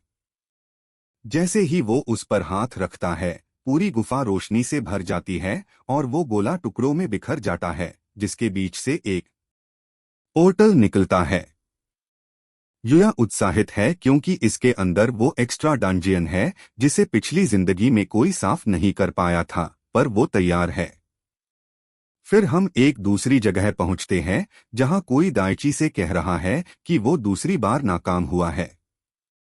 घबराया हुआ दाइची सफाई डीन की कोशिश करता है। एक्लिप्स गिल्ड के मालिक मिस्कारेन पूछते हैं कि क्या उसके पास कोई दोस्त वजह है। दाइची एक लड़की का जिक्र करता है जिसके पास अनोखी शक्ति है। वो अरिसा की बात कर रहा है, जिसने ग्रे फैंग से मुकाबला करने के कुछ ही दिनों बाद लेवल 10 हासिल कर लिया और उसके साथ ही उसे मिली एक यूनिक स्किल ऑलमाइटी एनहांसमेंट। उसने फौरन गिल्ड मास्टर को रिपोर्ट दी, जिन्होंने बताया कि ये एक दुर्लभ मामला है क्योंकि ऐसी शक्तियां अवेकनिंग के वक्त ही मिलती है। रेन ने उसे समझाया कि कुछ कुदरती हुनर एक खास लेवल पार पहुंचने के बाद ही सामने आते हैं। यूनिक स्किल वे लोग दूसरों से कहीं बेहतर होते हैं, यानी अरिसा अब एक ऊंचे दर्जे की योद्धा बनेगी। अरिसा को जल्द ही एहसास हुआ कि मिस्का सही था। उसका हुनर इतना ताकतवर है कि उसे एक हाई रैंक ग्रुप में जगह मिल गई और वो लेवल 26 तक पहुंच गई। बस परेशानी ये थी कि उसकी ताकत से कुछ लोग जलने लगे थे, फिर भी वो अपने मकसद पर डी रहे। गिल्ड मास्टर पूछता है कि क्या वो दोनों तैयार है। वो लड़की और वो जलनखोर लड़का हाँ कहते हैं और तीनों एक जाने माने डंजियन की तरफ निकल पड़ते हैं। हम एक क्लास ई डंजियन में हैं। अरिसा सोचती है कि अभी एक हफ्ता ही बीता है, पर सब कुछ कितना बदल गया। वो बताती है कि पिछली बार एक ताकतवर मॉन्स्टर की वजह से उन्हें भागना पड़ा था, पर अब वो एक रैंक बी योद्धा के साथ आए हैं। दाइची कहता है कि मास्टर को खुद आने की जरूरत नहीं थी, पर रेन को कुछ अजीब लग रहा है। ट्रैप रूम में पहुंचकर दाइची पूछता है कि क्या बॉस को अभी खत्म कर दे। मिस्का मुस्कुराकर हाँ कहता है और क्रिस्टल पार हाथ रखते हाई रैंक सी का एक विशाल ग्रे फैंग प्रकट होता है। दोनों डांग रह जाते हैं, जबकि सेफ्ट बालों वाला रेन कहता है कि यूज रिपोर्ट पढ़कर ही शक हो गया था। दरअसल ट्रैप से निकलने वाला मॉन्स्टर उस शख्स के लेवल का होता है जो उसमें फंसा हो, इसलिए इस बार मॉन्स्टर ज्यादा बड़ा है। वो मॉन्स्टर सीधा गिल्ड मास्टर पार हमला करता है, पर वो पीछे हट जाता है। अरिसा पूछती है कि क्या वो हमला करे, और रेन मना कर देता है और अपनी स्केल से लगातार कई बार करता है। चरण तरफ खून फाइल जाता है और वो कहता है कि ये मॉन्स्टर तो उसके लायक दुश्मन भी नहीं है। रेन को सोच में डूबा देखकर अरिसा पूछती है कि क्या सब ठीक है। रेन को याद आता है कि जब दाइची भगा था तब शिरास्की ने ही सबको बचाया था। इसका मतलब उस वक्त भी मॉन्स्टर उसी लेवल का था, फिर भी युया ने कम लेवल होने के बावजूद उसे अकेले हरा दिया। रेन मुस्कुराकर कहता है कि सब ठीक है, पर यूज अस लड़के का शुक्रिया अदा करना चाहिए जिसने उसके कीमती सदस्यों की जान बचाई। फिर वो बात बादल कर पूछता है कि क्या वो दोनों एक बड़े इनाम वेल डंजियन के लिए तैयार है। दाइची उत्साहित होकर हाँ कहता है। अरिसा सोचती है कि पिछले हफ्ते जो भी अच्छा हुआ वो युया की वजह से ही था, इसलिए वो सही तरीके से उसका शुक्रिया अदा करना चाहती है। मिस्का कहता है कि अब बॉस से निपटने का वक्त आ गया है। अरिसा सोचती है कि वो बाद में युया को एक मैसेज जरूर भेजेगी। तभी मारे हुए मॉन्स्टर के शेर से एक काली परछाई निकलकर गिल्ड मास्टर की तरफ बढ़ने लगती है। वही जजमेंट चेंबर के अंदर युया वहां का नजारा देखकर डांग रह जाता है। पोर्टल से बाहर निकलते ही वो इलाके का जैसा लेटा है और समझ जाता है कि ये कोई आम डंजियन नहीं है। अचानक पीछे का पोर्टल गायब हो जाता है, यानी अब वापस जाने का रास्ता बंद है। तभी एक बड़ा हरा परिंदा उस पर हमला करता है। युया डॉज करता है और समझ जाता है कि ये एक रैंक सी वाइंड बर्ड है। वो परिंदा दोबारा झपट्टा मारता है, पर युया के खंजर का शिकार बन जाता है। युया सुकून की सांस लेता है, पर मुसीबत अभी बाकी है। आसमान में ऐसे ढेरों परिंदे हमले की ताक में हैं। कुछ देर में वो उन सब से निपट लेता है और आकाशिक रिकॉर्ड्स खोलता है। किताब से पता चलता है कि इस डंजियन की 2 पैराटीन है और आगे बढ़ने के लिए हर मिशन पूरा करना होगा। पहला मिशन है 36 घंटे तक लगातार मॉन्स्टर्स की लहरों से लड़ना। ये सुनकर युया को थोड़ा झटका लगता है, पर वो रिकॉर्ड्स की स्किल के लिए शुक्रगुजार है। यूज अपने एमपी और डिवाइन आई का इस्तेमाल बहुत सोच समझकर करना होगा। वो जानता है कि इसके बाद एक और चुनौती है, पर अभी सामने खादी मुसीबत बड़ी है। वो लेवल 30 to 35 के ढेरों मॉन्स्टर्स से अकेले भीड़ जाता है। एक विशाल ओगर अपनी गदा से उसे कुचलने की कोशिश करता है, जिसे रोकते वक्त युया का एक खंजर टूट जाता है। युया को एहसास होता है कि सिर्फ एक चाकू से इतने सारे दुश्मनों का सामना करना मुश्किल है। वो टूटे हुए खंजर को एक गॉब्लिन पार फेंकता है और कूदकर उसकी तलवार छीन लेता है। अब लेवल 41 पार और 2 हथियारों के साथ वो पूरी ताकत से लड़ने के लिए तैयार है। कई घंटे बीतने के बाद युया थक कर चोर हो जाता है, पर उसके हथियार रुकने का नाम नहीं लेते। अचानक एक लेवल 40 का हाई ग्रे फैन सामने आता है। युया कहता है कि ये लड़ाई किसी जहन्नुम से कम नहीं। पार यूज अपनी पिछली जिंदगी की तकलीफें याद आती है और वो कहता है कि उसने इसे भी बुरे जहन्नुम देखे हैं। दुश्मन को हरने के बाद वो लेवल 47 पार पहुंच जाता है। 35 घंटे और 50 मिनट बाद वो आखिरी 10 मिनट के लिए खुद को संभलता है। पूरी जान लगाकर वो बाकी मॉन्स्टर्स को खत्म करता है और तभी मिशन पूरा होने का मैसेज आता है। अब अगले 12 घंटे में उसका रिजल्ट आएगा। मैदान के बीच में एक कैबिन दिखता है जहां युया आराम करने जाता है। वो एक रेस्ट स्फीयर का इस्तेमाल करता है जो नींद में ही उसकी एचपी रिकवर कर देती है। अगले मिशन के लिए तैयार होने के लिए वो कुछ पोशंस पीता है और थोड़ी देर के लिए सो जाता है। 12 घंटे बाद वो जागता है और बाहर निकलकर अंगड़ाई लेता है। मैसेज आता है कि उसने हद से ज्यादा मॉन्स्टर्स मेयर है और उसका लेवल भी डंजियन के हिसाब से सही था, इसलिए यूज एक्स्ट्रा पॉइंट्स मिलते हैं। तभी उसके हाथ में जजमेंट चेम्बर की चाबी आ गिरती है। यूज फैसला करना है कि क्या वो अभी आगे बढ़ना चाहता है या 1 घंटे में वापस आना चाहता है। युया पीछे ना हटने का फैसला करता है और जानकारी जुटाने के लिए रिकॉर्ड्स की स्किल चलता है। आखिरी मिशन में 3 तरह के मॉन्स्टर्स हो सकते हैं, एक विशाल साइक्लॉप्स या एक फायर सैलमेंडर। युया समझ जाता है कि ये दोनों ताकतवर तो है, पर इनके हमले पहचाने जा सकते हैं, लेकिन तीसरा मॉन्स्टर सबसे खतरनाक है। गेट के पार पहुंचते ही वो जंगल के बीच एक मैदान में होता है और समझ जाता है कि उसका सामना सबसे मुश्किल दुश्मन से होने वाला है। आवाज गूंजती है कि आखिरी मिशन शुरू हो गया है। डंजियन का बॉस है silver eagle knight, rank B और लेवल 65। युया अपने आप को शांत रखने की कोशिश करता है, पर दुश्मन अचानक एक ऐसी चाल चलता है जिसे साफ हो जाता है कि वो भविष्य देख सकता है। पहला वार लगते ही युया दूर जा गिरता है, पर वो संभल कर खड़ा होता है। वो सोचता है कि अगर ये हमला सीधा लगता तो वो मर जाता। सबसे बड़ी मुसीबत ये है कि अस मॉन्स्टर ने युया की डिवाइन आई को भी असर कर दिया है। बॉस के पास गोल्डन आइज है जो उसे कमाल के रिफ्लेक्सेस देती है।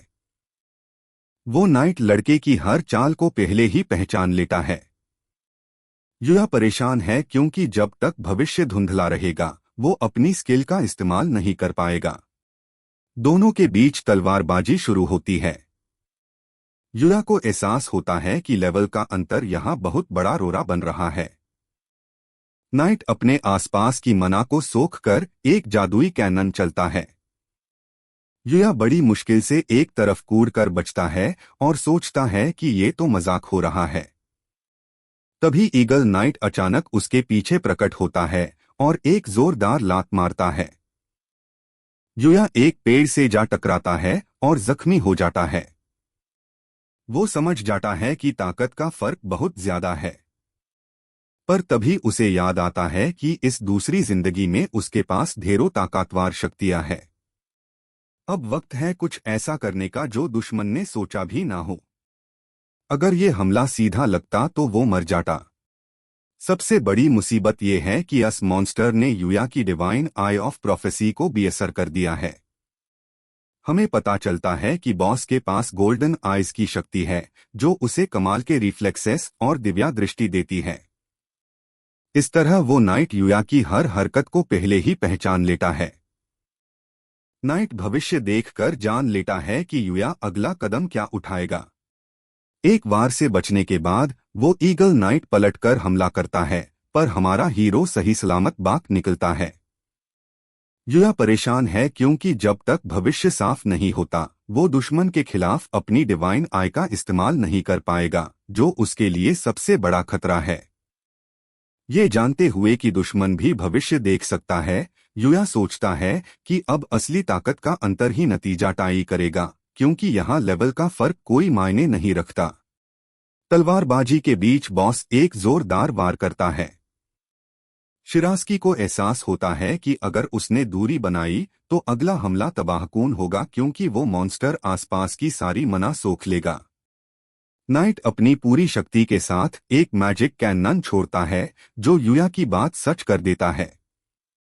हमारा प्रोटैगनिस्ट बड़ी मुश्किल से एक तरफ कूद कर बचता है और सोचता है कि ये तो जैसे कोई मजाक हो रहा है, पर अचानक वो ईगल उसके पीछे प्रकट होता है और अपनी टांग से युया को जोरदार ठोकर मारता है। युया का शेरा एक पेड़ के टेन से जा टकराता है। जख्मी हालत में वो कहता है कि जैसा उसने सोचा था, ताकत का फर्क बहुत ज्यादा है, और अगर वो अपनी डिवाइन आई ऑफ प्रोफेसी का इस्तेमाल कर पाता तो मंजर कुछ और ही होता। तभी उसे याद आता है कि इस दूसरी जिंदगी में उसने कई सारी शक्तिशाली क्षमताएं हासिल की हैं। पर युया को एहसास होता है कि हुनर की कमी के बावजूद वो अब तक सिर्फ इसलिए टिका रहा क्योंकि उसने अपनी कमजोरियों का सामना किया। ये सोचकर वो अपनी ताकत के असली स्रोत तक पहुंचने के लिए अपनी सभी एबिलिटीज को बंद कर देता है। दुश्मन के सामने वो कहता है कि अब वो उसे याद दिलाएगा कि एक कमजोर कैसे लड़ता है। कुछ अजीब महसूस करके नाइट पीछे हटने लगता है। शिरास्की कहता है कि अब असली मुकाबला शुरू होगा। भागते हुए वो दुश्मन की क्षमताओं का हिसाब लगाता है। नाइट का हथियार 3 तरह से काम कर सकता है, उसकी सुनहरी आंखें और शारीरिक शक्ति कहीं ज्यादा है, और मैजिक कैनन की वजह से वो दूरी भी नहीं बना सकता। नाइट दोबारा तलवार से वार करता है, जबकि युया ने अभी भी अपनी शक्तियां बंद रखी है। वो अपनी पूरी जान लगाकर जानलेवा हैमलॉन से बचता है और पलटकर वार करने का रास्ता ढूंढता है। हीलिंग पोशंस का इस्तेमाल ना कर पाने की वजह से उसे लगता है कि वो बुरी तरह फंस गया है, पर अपनी रणनीति बदलते हुए वो सीधा दुश्मन की तरफ दौड़ता है। इतनी तेजी देखकर नाइट हैरान है, पर युया जानता है कि इस हालत से निकलने का सिर्फ एक ही रास्ता है। दुश्मन को गौर से देखने के बाद आखिरकार उसे एक कमजोरी मिलती है। लगातार हो रहे हैमलॉन से बचे हुए वो फैसला करता है कि अभी सही वक्त है। हाथ में एक पोशन लिए युया दुश्मन को अपनी तरफ बढ़ते हुए देखता है। वो पोशन फेंकता है और देखता है कि ईगल नाइट दूर हट गया है, जिसे साफ होता है कि मैजिक कैनन चार्ज करते वक्त वो हिल नहीं सकता। युया इस मौके का फायदा उठता है और अपनी तलवार दूर गिरने के बावजूद मुस्कुराकर कहता है कि उसका मकसद कुछ और ही है। हम देखते हैं कि उसके खंजर ने पोशन की उस बोतल को तोड़ दिया है जो नाइट के कैनन को और ज्यादा मैजिक डीन के लिए फेंकी गई थी, जिसे वो फट जाएगा। प्लेन के मुताबिक एक भयानक धमाका होता है। फिर भी ईगल नाइट बाक जाता है और तलवार पकड़े रहता है, मगर धूल के गुबार के बीच से शिरास्की उस पर हमला कर देता है। उसने डिवाइन आई ऑफ प्रोफेसी को एक्टिव कर लिया है, ये दिखाने के लिए कि अब उसकी बारी है। ये जानते हुए कि अब वो दुश्मन की पहुंच से बाहर है, वो अपनी पूरी शारीरिक शक्ति के साथ आगे बढ़ता है। बीबास नाइट पार हर तरफ से वार होते हैं। नाइट आखिरी बार अपने मैजिक कैनन का इस्तेमाल करने की कोशिश करता है। युवा समझ जाता है कि दुश्मन बिना सोचे समझे मैजिक सोख रहा है, भले ही वो खुद फट क्यों ना जाए। बॉस का शेर लैप्टन से घिर जाता है, पर जब तक उसे समझ आता कि युया बाक निकला है और हवा से हमला कर रहा है, बहुत देर हो चुकी थी। चिल्लेट युया नाइट के कंधे पर वार करता है और वो बुरी तरह हर कर जमीन पर गिर जाता है। जीत के साथ ही मैसेज आता है कि अब जजमेंट चेंबर से बाहर निकलने का रास्ता खुल गया है। इसके साथ ही युया लेवल 57 पार पहुंच जाता है। वो ही पुरस्कार आवाज कहती है कि डंजियन फतेह करने वाले को उसके पॉइंट्स के हिसाब से इनाम मिलेगा। जरूरी पोशंस पीने के बाद युया सोचता है कि स्टैंडर्ड लेवल से 10 लेवल नीश होने के बावजूद ये मिशन पूरा करने पर यूज क्या मिलेगा।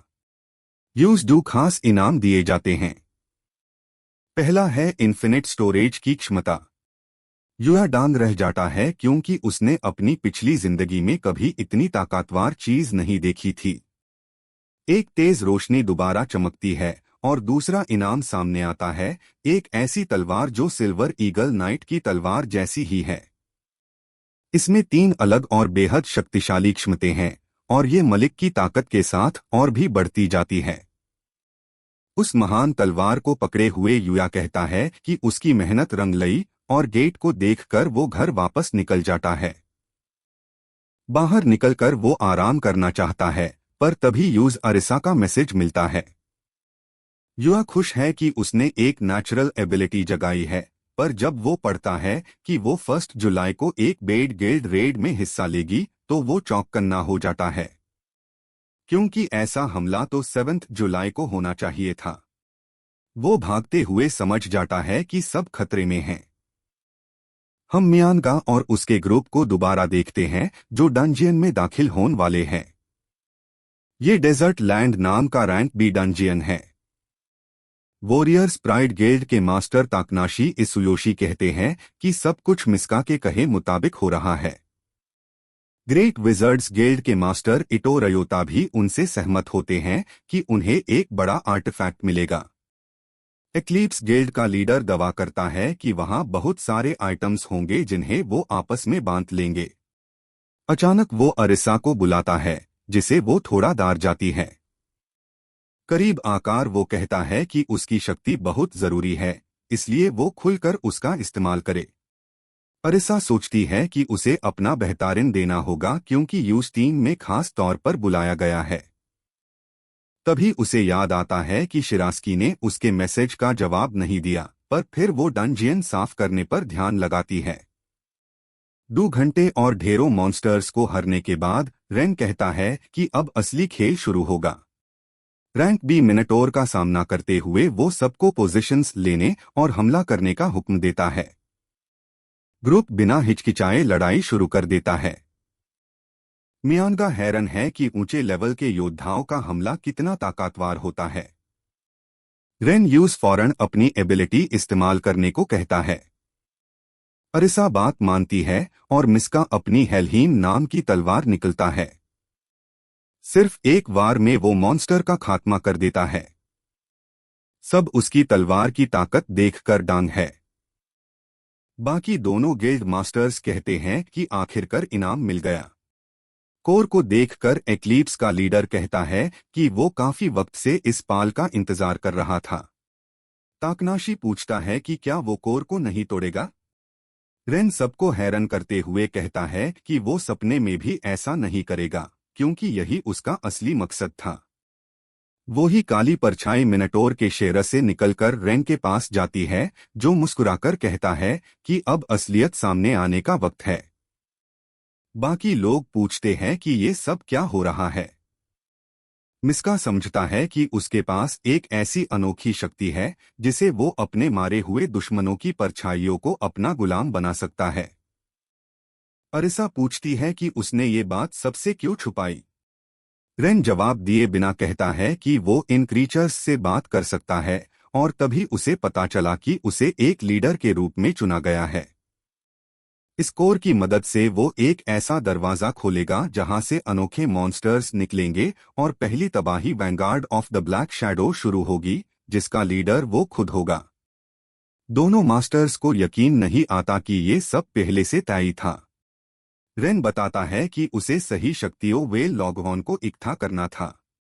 भले ही वो 1 हफ्ता और इंतजार करने वाला था, पर अरिसा की वजह से प्लेन बादल गया क्योंकि उसकी एबिलिटी रेन की ताकत को कई गुना बढ़ा देगी। अरिसा पूछती है कि वो ये सब कब से प्लेन कर रहा था। रेन कहता है कि हमेशा से। वो पूछता है कि क्या उसे अजीब नहीं लगा कि उसकी मां को अचानक ऐसी बीमारी हुई और वो इतने बेड हॉस्पिटल में है। मिस्का बताता है कि उसने सिर्फ अपने फेड के लिए उसकी मदद की थी। अरिसा को ये बात समझ नहीं आती क्योंकि जब वो मिली थी तब उसमें कोई हुनर नहीं था। लेकिन रेन कहता है कि वो लोगों की छुपी हुई नेचुरल एबिलिटीज देख सकता है। इसलिए वो हमेशा से जानता था कि अरिसा की शक्ति जगेगी। उसने एक्लिप्स गिल्ड सिर्फ इसलिए बनाई ताकि वो अपनी परछाइयों की फौज तैयार कर सके।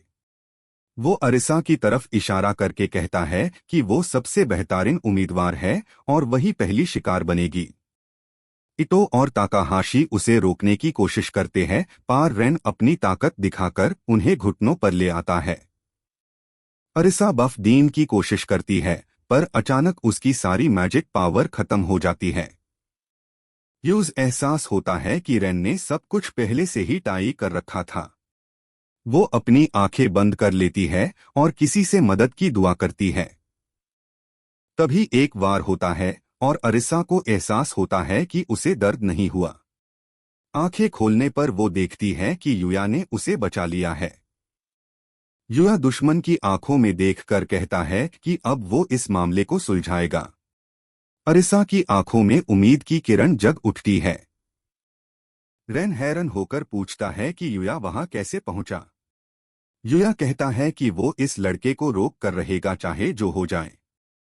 रेन हंसते हुए कहता है कि युया खुद को बहुत बड़ा ना समझे, क्योंकि बिना किसी यूनिक एबिलिटी के वो उसे नहीं हरा सकता। ये सुनकर युया को पिछली जिंदगी की वो सारी बातें याद आती है जब अरिसा को नहीं बचाया जा सका था। उस वक्त 30% योद्धा मारे गए थे, जब तक एक रैंक बी योद्धा ने मिस्का को नहीं मारा। युया हमेशा खुद को जिम्मेदार मानता रहा, पर अब उसके पास इस तबाही को रोकने का मौका है। इसलिए उसने अपनी ताकत सबसे छुपाई और सही वक्त का इंतजार किया। वो कहता है कि उसके पास वक्त बर्बाद करने के लिए बिल्कुल नहीं है। एक्लिप्स का लीडर अपने आखिरी पट्टे खेलता है और ग्रे फैन को युया को खत्म करने के लिए बुलाता है। अरिसा फिक्रमंद है, पर युया अपनी तलवार की फ्लेम विंग्स एबिलिटी एक्टिव करके एक ही बार में दोनों परछाइयों को खत्म कर देता है। मिस्का और बाकी सब ये देखकर दंग रह जाते हैं। रेन पूछता है कि उसके पास इतनी शक्ति कहां से आई। युया कहता है कि उसने उसे कमजोर समझने की गलती की, जबकि वो उसके सबसे बड़े दुश्मन के सामने खड़ा है। मिस्का हंसते हुए कहता है कि अब वो युया को मारकर उसे अपनी परछाई बनाएगा और तब देखेगा कि वो क्या छुपा रहा है। अपनी पुरानी यादों को डोहोरेट ह्यू प्रोटैगनिस्ट कहता है कि ये वही शख्स है जिसने पहली तबाही मचाई थी और कई अवेकेंड योद्धाओं की जान ली थी। सिर्फ वही ये सच जानता है, इसलिए वो हर हाल में उसे रोकने का फैसला करता है। मिस्का हंसते हुए कहता है कि शिरास्की को सिर्फ एक हमला रोक लेने से इतना घमंड नहीं करना चाहिए। उसका मानना है कि बिना किसी यूनिक एबिलिटी के कोई भी उसे नहीं हरा सकता, कम से कम तब तक जब तक उसके सामने कोई ऊंचे रैंक का अवेकेंड ना हो।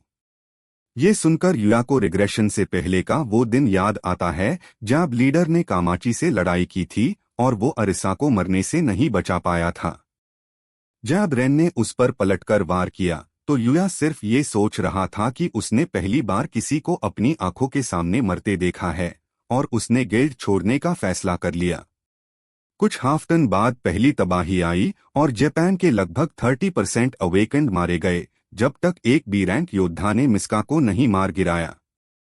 टैब यूज एहसास हुआ कि वो शुरुआत से ही कुछ नहीं कर सकता था और ये पछतावा उसे हमेशा सताता रहा। मगर अब उसके पास इस तबाही को रोकने का मौका है और इसी वजह से उसने अपनी शक्ति किसी को नहीं बताई और सिर्फ खुद को ताकतवर बनाने पर ध्यान दिया। भले हाई यूज लगे कि ये सिर्फ उसकी जिद है, पर वो आखिर तक लड़ने का दावा करता है क्योंकि उसके पास वक्त बिल्कुल नहीं है।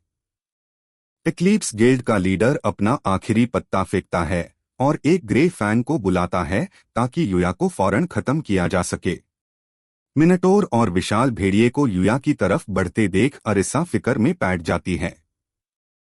लेकिन अपनी तलवार की फ्लेम विंग्स एबिलिटी को एक्टिव करके हमारा हीरो दोनों परछाइयों को एक साथ ढेर कर देता है, जिसे देखकर मिस्का और वहां मौजूद सभी लोग दंग रह जाते हैं। जब उससे पूछा गया कि उसके पास इतनी ताकत कहाँ से आई, तो वो कहता है कि उसके दुश्मन ने उसे मामूली समझने की गलती की है। वो नहीं जानता कि वो अपने सबसे भयानक दुश्मन के सामने खड़ा है।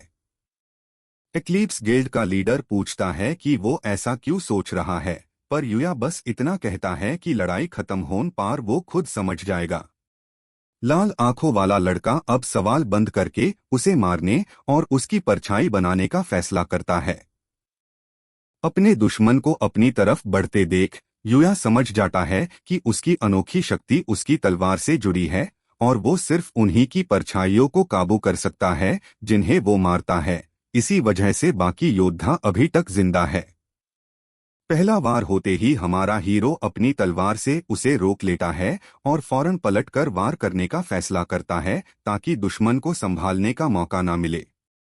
मिस्का भी अपनी रफ्तार दिखता है और दोनों के बीच लगातार वार शुरू हो जाते हैं। एक परछाई से जकड़े हुए दाइची को यकीन नहीं हो रहा कि यूया सच में गिल्ड लीडर का मुकाबला कर रहा है।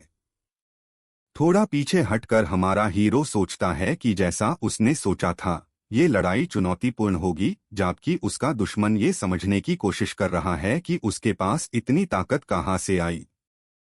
अरिसा की मैजिक पावर वापस न आए, ये टाई करने के लिए रेन अपनी रणनीति बदल देता है और ज्यादा परछाइयों को प्रकट होते देख शिरास्की पूछता है कि क्या उसे सच में लगता है कि ये काम करेगा। रेन कहता है कि ये परछाइयां तो बस ध्यान भटकने के लिए हैं। पर एक जानलेवा हमले से बचने के बाद उसे एहसास होता है कि यूया एक साथ दो चीजें संभल सकता है। यूया एक और जोरदार वार करके अपने दुश्मन को दूर फेंक देता है। मिस्का सोचता है कि असली मसला यूया की तलवार है और परछाइयों से हमला करना बेकार है। वो बड़े ही मजाकिया अंदाज में माफी मांगते हुए कहता है कि यूया वकाई उनमें से एक है जो उसे उसका पहला गुलाम बनने के काबिल बनाता है। जब यूज एक जीनियस कहा गया, तो हमारा हीरो कहता है कि वो ऐसा बिल्कुल नहीं है, क्योंकि इस खिताब को पाने के लिए लड़ने के बावजूद वो वहां तक नहीं पहुंच पाया, जिसका मतलब है कि वो बस एक आम इंसान है। रेन पूछता है कि वो क्या कह रहा है। यूया समझता है कि क्योंकि वो एक आम इंसान है, इसलिए वो एक जीनियस को हराएगा। दोनों के बीच फिर से भयानक वार शुरू हो जाते हैं जब तक गिल्ड लीडर को एहसास नहीं होता कि उसका पलड़ा हल्का पड़ रहा है। कंधे पर एक गहरा जख्म खाने के बाद वो हैरान है कि शिरास्की की एनर्जी अचानक कैसे बदल गई, जैसे उसके पास बेशुमार ताकत हो। अब कोई और रास्ता ना देखकर मिस्का अपने आखिरी हथियार सोल प्यूरिफिकेशन का इस्तेमाल करने का फैसला करता है। हम देखते हैं कि बाकी सबको जकड़ने वाली परछाइयां गायब हो जाती है, क्योंकि ये स्किल अपने ही गुलामों की कुर्बानी देकर थोड़ी देर के लिए शारीरिक शक्ति को बहुत ज्यादा बढ़ा देती है। जीतने के लिए रेन अपनी ज्यादातर परछाइयों की कुर्बानी डीन का फैसला करता है। शिलेट ह्यू वो यूया को मरने के लिए तैयार रहने को कहता है। गिल्ड लीडर को यूया की तरफ टूटते देख सब बुरा होने का डर जताते हैं, पर हमारा हीरो दिखा देता है कि ये इतना आसान नहीं होगा। वो अपनी सभी एबिलिटीज के एनहांसमेंट एट्रीब्यूट का इस्तेमाल करके दुश्मन का वार सही वक्त पर रोक लेता है। सेफ्ट बालों वाला रेन शॉक में है कि इतना सब करने के बाद भी वो जीत क्यों नहीं पा रहा। दोनों एक और म्यूकेबल के लिए तैयार होते हैं, जबकि यूया कहता है कि अब आईएससी खत्म करने का वक्त आ गया है। इस भयानक लड़ाई को देखकर ताकाहाशी और इटो हैरान है कि ये कैसा मुकाबला है, जबकि अरिसा सिर्फ अपने दोस्त के लिए फिक्रमंद है। तलवार से जोर लगाते हुए हमारा हीरो दावा करता है कि वही जीतेगा क्योंकि पलड़ा उसका भरी है। बेहाल हो चुका मिस्का कहता है कि वो हैरान है, पर फिर भी उसे खुद से आगे नहीं निकलने देगा। फिर वो पूछता है कि क्या वो ठीक है, क्योंकि उसका ध्यान सिर्फ एक ही जगह है। नीचे देखकर यूया को एहसास होता है कि एक परछाई उसका तखना काट रही है और वो फौरन उसे खत्म कर देता है। मुस्कुराकर रेन कहता है कि ऐसी हालत में मिली ऐसी चुप जानलेवा होती है। इसके बावजूद शिरास्की उस वार से बाक निकलता है, मगर दुश्मन कहता है कि ये अभी खत्म नहीं हुआ और वो फिर से हमला करता है। युया को थोड़ी दूरी बनते देख गिल्ड लीडर समझ जाता है कि उसने जो जगह छोड़ी है उस वजह से उस पर पलटकर वार होगा। वो फौरन नतीजा निकलता है कि चाहे जो हो जाए उसका हमला नहीं रुकेगा। हमें पता चलता है कि उसकी तलवार की असलियत मौत का ही एक रूप है और ये मलिक के ख्यालों के हिसाब से बदलती है। इस तरह उसके वार इतने पक्के होते हैं कि वो निशाने को लगने के लिए दूरी की परवाह नहीं करते। शिलेट ह्यूरेन कहता है कि ये युया का अंत है, पर तभी कुछ होता है। युया कहता है कि दरअसल उसका उससे कोई तल्लुक नहीं था और किस्मत का ऐसा कोई बंधन नहीं था जो उन्हें जोड़ता, क्योंकि उसकी फर्ज की भावना शुरुआत से ही बेमायने हो सकती थी। मगर फिर भी पछतावा और डर उसे आगे बढ़ते रहे। इसलिए वो माफी मांगते हुए बताता है कि वो जानता था ऐसा ही होगा। धुओं से खून बहते हुए मिस्का जमीन पर गिरने से पहले अपनी हार मान लेता है। देखने वाले डांग है कि वो अब सुरक्षित है। युया सुकून से ऊपर देखता है जबकि दुश्मन कहता है कि उसे यकीन नहीं हो रहा वो हार गया। युया कहता है कि उसने पहले ही जताया था, जबकि रेन दम तोड़ते हुए कहता है कि युया वकाई उसका सबसे बड़ा दुश्मन था। ताकहारा हमारा हीरो भी घुटनों के बाल गिर जाता है क्योंकि एबिलिटीज का एनहांसमेंट असर खत्म होने लगता है, जिसका मतलब है कि अगली बार उसे होशियार रहना होगा। अरिसा भागते हुए उसके पास आती है। जब युया उसे शुक्रिया कहता है तो लड़की कहती है कि शुक्रिया तो उसे कहना चाहिए। वो कहती है कि अब उसे समझ आया कि पिछली बार जब वो बची थी तो वो कोई सपना नहीं था, क्योंकि युया ने दोबारा अपनी जान जोखिम में डाली है। सबकी तरफ से मियानगा उसे दिल से शुक्रिया कहती है। इसे हमारे हीरो को अपनी बहन की आखिरी ख्वाहिश याद आती है। वो सोचता है कि आखिरकार उसने काना की इच्छा पूरी कर दी। युया अरिसा को शुक्रिया कहता है, पर इससे पहले कि वो वजह समझता, बाकी योद्धा उन्हें घेर लेते हैं और उसकी तारीफ करने लगते हैं। ताकाहाशी पूछता है कि वो मिस्का का क्या करेंगे। युया कहता है कि यूज एसोसिएशन की स्पेशल डिवीजन के हवाले करना चाहिए, क्योंकि दूसरों को नुकसान पहुंचाने वालों को सजा मिलनी चाहिए। युया को पता है कि लॉग रेन की मौत चाहते होंगे, पर यूज लगता है कि उसकी शक्तियां भविष्य में डंजियन के राज खोलने के काम आ सकती है। फिर वो डंजियन के कोर को खत्म करने का फैसला करता है। अरिसा बताती है कि लीडर ने कहा था कि ये कोर दुनिया में मॉन्स्टर्स की फौज भेज देगा।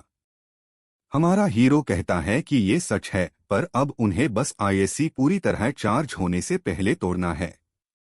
जब वो गोला टूटता है तो कई काली परछाइयां युया के शहर को घेर लेती है और वो अंधेरे में घबराकर पूछता है कि वो कहाँ है।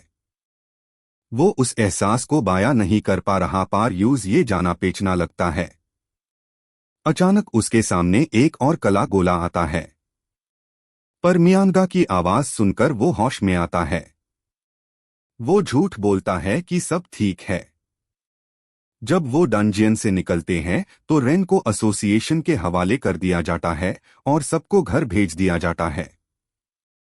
उत्साहित अरिसा कहती है कि उन्हें घर चलना चाहिए। युया उसके साथ निकल पड़ता है।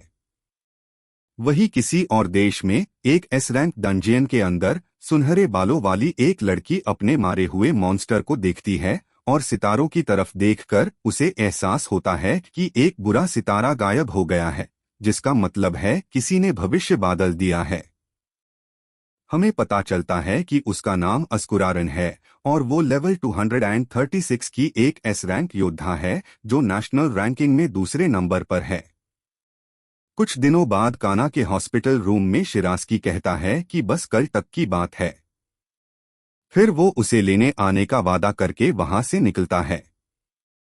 हॉस्पिटल की नीचे वाली मंजिल पर वो अरिसा से मिलता है जो अपनी मां का हाल जानने आई थी। वहां से वापस आते हुए दोनों एक दूसरे को बेहतर तरीके से जानते हैं।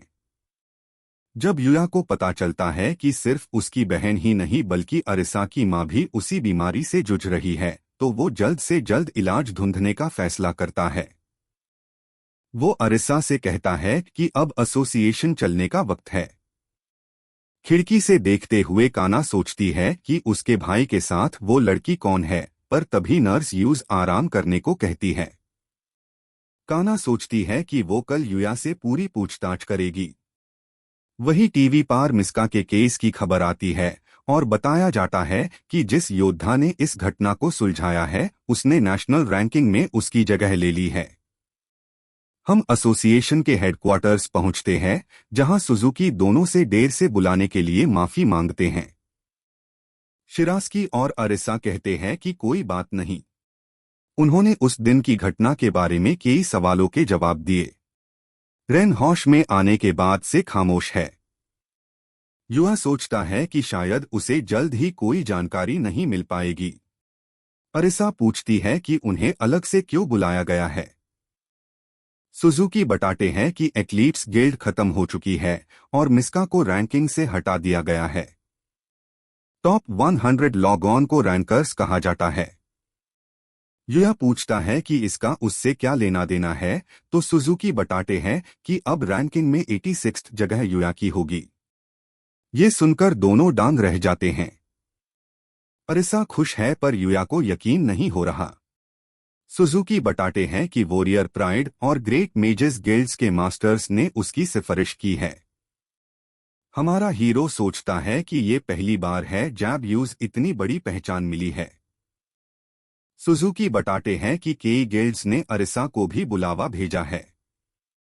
युया को एहसास होता है कि अरिसा की शक्ति वाकई कमाल की है। अरिसा कहती है कि वो इस बारे में थोड़ा सोचेगी। मीटिंग के बाद दोनों खुशी खुशी बाहर निकलते हैं और अरिसा यूज रैंकर बनने की बधाई देती है। युया कहता है कि वो बस खुशकिस्मत था पर अरिसा नहीं मानती। तभी रिसेप्शन पर किसी के चिल्लाने की आवाज आती है। एक लड़का वहां खड़ा होकर उस शख्स से मिलने की जिद कर रहा है जिसने मिस्का को हाराया है। अपना नाम सुनकर शिरास्की मुड़ता है और उसके सामने गकुटो शिमुरा खड़ा होता है जो 87वें रैंक पर है। वो गुस्से में कहता है कि युया ने उसकी जगह छीन ली है और जरूर कोई धोखा किया होगा। गकुटो यूज 86 रैंक के लिए ड्यूअल की चुनौती देता है। युया जानता है कि ये मुश्किल है पर अगर वो मना करेगा तो लोग हमेशा उस पर शक करेंगे। इसलिए वो अपनी ताकत दिखाने का फैसला करता है और चुनौती कबूल कर लेता है। 10 मिनट बाद एसोसिएशन के ट्रेनिंग फील्ड में युया सोचता है कि उसका मैजिक अभी पूरा नहीं है क्योंकि उसने कोई मॉन्स्टर नहीं मारा। गकुटो मुस्कुराकर कहता है कि अब वो इस नए लड़के की गलती सुधारेगा। सबको लगता है कि जीत गकुटो की ही होगी। ये जानते हुए कि भविष्य में और भी लोग उसकी क्षमताओं पर शक करेंगे, उसे लगता है कि अपनी शक्ति दिखाने का ये बेहतरीन मौका है। पास आकर वो कहता है कि उसे ये चुनौती मंजूर है। 10 मिनट बाद एसोसिएशन हेडक्वार्टर्स के ट्रेनिंग फील्ड में युया को याद आता है कि उसकी मैजिकल पावर अभी 100% नहीं है क्योंकि उसने हाल ही में किसी मॉन्स्टर से मुकाबला नहीं किया है। मुस्कुराते हुए गकुटो कहता है कि ये देखकर अच्छा लगा कि लड़का भगा नहीं। वो सोचता है कि अफवाहों के मुताबिक युया ने सिर्फ ग्रुप में लड़कर ये रैंक हासिल की है और अब एक तजुर्बेकार योद्धा होने के नाते उसका फर्ज है कि वो इस नए खिलाड़ी की गलती सुधारे। देखने वाली भीड़ को पूरा यकीन है कि जीत गकुटो की ही होगी। शिमुरा अनाउंसर कहता है कि जीतने की शर्त दुश्मन को बेहोश करना या सरेंडर करवाना है क्योंकि किसी की जान लेना सख्त मना है। ड्यूल शुरू होते ही एक्स लिए शिमुरा हमला करता है और कहता है कि वो सबके सामने युया की असलियत ले आएगा। शिरास्की अपनी तलवार से उसके वार को रोक लेता है। गकुटो चिल्लेट ह्यू कहता है कि युया ये ना सोचे कि वो इस मामूली हुनर से उसे हरा पाएगा। ऑडियंस में लोग बातें कर रहे हैं कि जैसा उन्होंने सोचा था, युया पूरी तरह डिफेंसिव हो गया है। अरिसा फिक्रमंद है क्योंकि मिस्का के खिलाफ उसके दोस्त की ताकत कहीं ज्यादा थी। तभी युया कहता है कि अब वो गकुटो की इच्छा पूरी करेगा और अपनी ताकत नहीं रोकेगा। एक जोरदार टक्कर के बाद गकुटो समझने की कोशिश करता है कि अचानक क्या बादल गया क्योंकि युया के वार अब पहले से कहीं ज्यादा सटीक हो गए हैं। युया कहता है कि ये तो बस शुरुआत है, और वो एक के बाद एक इतने हमले करता है कि गकुटो काफी पीछे ढकाल दिया जाता है। रैनकर्स के फैंस हैरान है कि ये क्या हो रहा है, जबकि मियानगा को समझ आता है कि युया का हुनर इतना कमाल का है कि वो लेवल और रैंकिंग के फर्क को भी बेअसर कर देता है। शिमुरा पूछता है कि क्या वो अब तक अपनी ताकत छुपा रहा था। युया हाँ कहता है और बताता है कि अगर वो उसे फौरन हरा देता तो देखने वालों को कुछ समझ ही नहीं आता, इसलिए उसने थोड़ा वक्त लिया ये देखने के लिए कि उसे कितनी ताकत इस्तेमाल करनी चाहिए। खुद को कमजोर दिखाए जाने पर गुस्से में आकार गकुटो कहता है कि वो ऐसा नहीं करना चाहता था, पर अब वो शिरास्की को मार डालेगा। ट्रेनिंग फील्ड के बाहर बेरेट पहने एक लड़की इस रैंकिंग बैटल की खबर सुननी है। गकुटो अपनी क्रिम्सन ब्रेक स्लैश एबिलिटी से एक जानलेवा हमला करता है। उसके हमले से ऑडियंस के पास की जमीन फट जाती है। युवा सोचता है कि ये एबिलिटी दुश्मन को बेहिसाब शारीरिक शक्ति देती है। वो पूछता है कि क्या इस लड़ाई में जान लेना मना नहीं था। गकुटो को कोई परवाह नहीं है और वो कहता है कि अगर बच्चे को मौत से डर लग रहा है तो सरेंडर कर दे, पर वो उसे इसका मौका भी नहीं देगा। वारों से बच्चे हुए युया कहता है कि दुश्मन चाहे कितना ही ताकतवर क्यों ना हो, अगर वो एक भी गलती करता है तो सब बेकार हो जाता है। शिमुरा नतीजा निकलता है कि उसे युया की तलवार तोड़नी होगी ताकि वो अपना बचाव ना कर सके, इसलिए वो अपनी शक्ति बढ़ाकर सीधा तलवार पर वार करता है। ब्लेड तो नहीं टूटती, पर जोरदार इम्पैक्ट की वजह से युया की तलवार उसके हाथ से छूट जाती है। बिना हथियार के युया अपने मुक्कोन का इस्तेमाल करके शिमुरा को दूर उछाल देता है। सब शिमुरा को पिटते देख हैरान है। जब युया अपनी तलवार वापस निकलता है तो गकुटो को एहसास होता है कि उसके पास स्टोरेज एबिलिटी है। युया कहता है कि अब फैसला कर लो, सरेंडर या मौत। गकुटो परेशान है कि क्या करे। वो बहाना बनाता है कि ये नाइंसाफी है क्योंकि मॉन्स्टर्स के खिलाफ हथियार ना होना मौत के बराबर है, इसलिए ड्यूल फिर से शुरू होना चाहिए। ऑडियंस कहती है कि ये उन्होंने अब तक का सबसे घटिया बहाना सुना है। युवा सुझाव देता है कि अगर यूज हथियार से चोट लगने का डर है तो वो बिना हथियार के लड़ेंगे। गकुटो को लगता है कि वो जीत जाएंगे और वो युया को इस फैसले पर पछताने की धमकी देते हैं, पर युया उसे बेहद धीमा बताते हुए सिर्फ एक मूव में जमीन पर पाठक देता है और पूछता है कि क्या बस इतनी ही ताकत है। शिमुरा दोबारा हमला करते हैं, पर वो समझ नहीं पा रहे कि युया उनकी हर हरकत कैसे पहचान रहा है। हमें पता चलता है कि अपनी पिछली जिंदगी में हुनर की कमी की वजह से युया ने एनहांसमेंट स्किल्स सीखने पर जोर दिया था। इसी वजह से असली म्यूकेबल में चाहे तलवार हो या ना हो, पलरा उसी का भरी रहता है। वो पुरस्कार लड़की युया के दाव पेच देखकर हैरान है। गकुटो अपनी रैंक बचाने के लिए रूल्स की परवाह किए बिना फिर से एक्स उठा लेता है। युया दोबारा अपनी तलवार निकलकर एक्स को रोकता है और फौरन मैंटिस डैगर निकलकर दुश्मन की गर्दन पर रख देता है। गकुटो फौरन जमीन पर गिर जाता है और उसे अपनी हार पर यकीन नहीं आता। युया अपना खंजर वापस रखता है और ऑडियंस की तरफ देखता है जो लगातार उसके लिए तालियां बजा रही है। अनाउंसर युया को विजेता घोषित करता है। अरिसा सबसे पहले उसके पास भाग कर आती है। युया कहता है कि शिमुरा को इस तरह की लड़ाई का तजुर्बा नहीं था क्योंकि वो सिर्फ मॉन्स्टर्स से लड़ने के आदी थे। तभी वहां डूलॉग आते हैं जिन्हें देखकर सब दंग रह जाते हैं। ये है तेनोजी टाइगा जो 82nd रैंक पार है और अस्कुरारियों। युया को फौरन पिछली जिंदगी का वो पाल याद आता है जब इस लड़की ने उससे पूछा था कि वो इतनी कड़ी मेहनत क्यों करता है।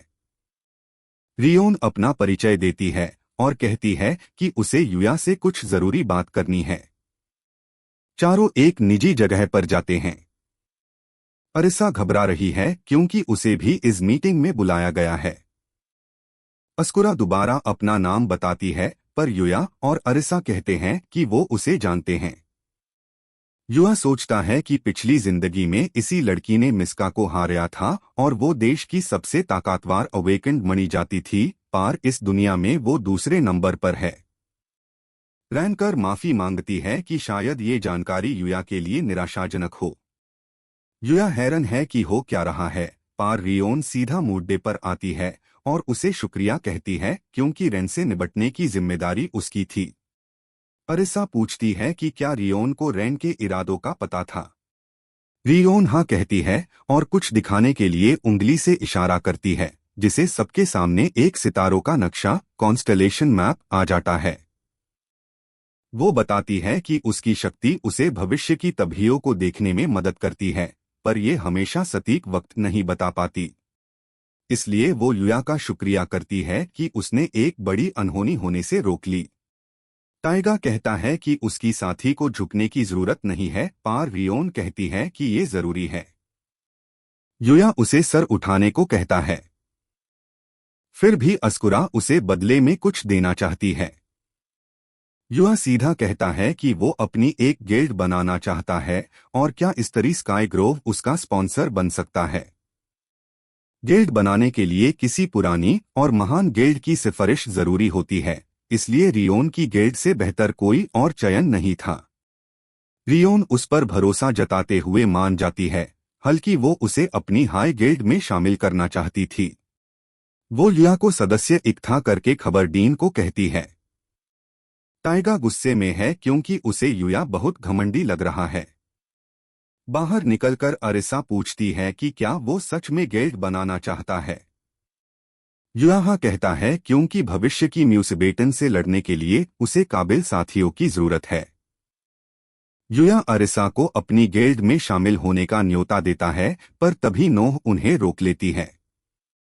नोह माफी मांगती है जबकि युया हालत को संभालने की कोशिश करता है। सब कुछ समझाने के बाद सब शांत हो जाते हैं। नोह बताती है कि उसने एथलीट्स गिल्ड के बारे में सुना था और युया का नाम सुनकर हैरान रह गई थी। युया पुरानी मदद के लिए उसे शुक्रिया कहता है और फिर अरिसा से बात करता है। अरिसा खुशी खुशी उसके साथ लड़ने के लिए मान जाती है। नोह दोनों को देखकर सोचती है कि शायद इनके बीच कुछ चल रहा है। फिर वो पूछती है कि क्या गिल्ड में उसके लिए भी कोई जगह है। युया को नोह की काबिलियत पर पूरा भरोसा है। युया उसे भी टीम में शामिल कर लेता है। अरिसा और नोह जल्दी ही दोस्त बन जाती है। युया को अब बस एक और सदस्य चाहिए गिल्ड रजिस्टर करने के लिए। तभी पूरी बिल्डिंग में इमरजेंसी अलर्ट बजने लगता है क्योंकि एक रैंक बी डंजियन में गेट ब्रेक डिटेक्ट हुआ है। सभी अवेकेंड को फौरन तैयार होने का हुक्म दिया जाता है। हमें पता चलता है कि गेट ब्रेक टैब होता है जब डंजियन की मैजिक पावर हैड से ज्यादा बढ़ जाती है। इसे निपटने के लिए बॉस को हरना और कोर को तोड़ना जरूरी होता है। अस्कुरा वहां आती है और बताती है कि रैंक बी के साथ साथ दो रैंक सी डंजियंस में भी ब्रेक हुए हैं। युवा सोचता है कि ऐसा पहले कभी नहीं हुआ, जिसका मतलब है कि पहली तबाही रोकने से भविष्य बदल गया है। रियोन रैंक बी डंजियन संभालेगी और वो चाहती है कि युया एक रैंक सी डंजियन को लीड करे। टाइगा को ये पसंद नहीं आता, पर रियोन कहती है कि टाइगा युया की कमांड के नीचे लड़ेगा ताकि वो उसकी काबिलियत देख सके। दूसरे डंजियन की जिम्मेदारी अस मिस्टेरियस बैरेट वाली लड़की को दी जाती है। अरिसा और नोह भी युया के साथ जाने की जिद करती है। युया उनका लेवल पूछता है। अरिसा 31 और नोह 35 पार है। रैंक सी के लिए 35 लेवल चाहिए होता है, इसलिए वो उन्हें अपने साथ आने देता है। चारों मंजिल पर पहुंचते हैं और युया पहले बाहर मौजूद मॉन्स्टर्स का सफाया करता है। टाइगा के साथ मिलकर वो दुश्मनों पर वार करता है। नोह हैरान है कि वो इतना ताकतवर कैसे हो गया।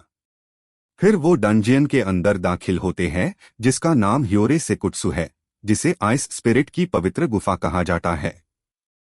अंदर पहुंचकर टाइगा पूछता है कि क्या उन्हें पहले कोई प्लेन नहीं बनाना चाहिए था। युया कहता है कि उसे इसकी जरूरत नहीं है क्योंकि उसकी आकाशिक रिकॉर्ड्स एबिलिटी सब देख सकती है। तभी वहां अस्कुरा द्वारा भेजे गए कुछ और रैंक सी योद्धा आते हैं। युया बताता है कि वो टाइगा, नोह और मियान का बॉस को हराएंगे, जबकि बाकी लोग डीमंस को रोक कर रखेंगे। पर कोई इस प्लान से सहमत नहीं होता। ये बिल्कुल अनोखा है क्योंकि पिछली जिंदगी में ऐसा कुछ नहीं हुआ था, जिसका मतलब है कि पहली तबाही को रोकने की वजह से हालत बदल गए हैं। रियोन कहती है कि वो रैंक बी डंजियन को संभल लेगी और चाहती है कि युया एक रैंक सी डंजियन को लीड करे। इसकी वजह बाद में जानने का फैसला करते हुए युया कहता है कि वो समझ गया है। तेनोजी कहता है कि वो रियोन का किसी नए खिलाड़ी को ऐसा मिशन देना बर्दाश्त नहीं करेगा।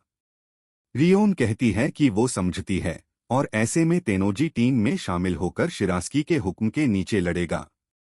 आखिरकार रियोन अकेले डंजियन संभल सकती है और ये तेनोजी के लिए एक अच्छा मौका है देखने का कि क्या युया वकाई भरोसेमंद है। युया पूछता है कि दूसरे डंजियन का ध्यान कौन रखेगा और हम देखते हैं कि उसकी जिम्मेदारी वो बेरेट वाली पुरस्कार लड़की निभाएगी। सब टाई होने के बाद ग्रुप निकलने की तैयारी करता है। युया को जाते देख अरिसा और नोह जिद करती है कि वो भी साथ जाएंगी।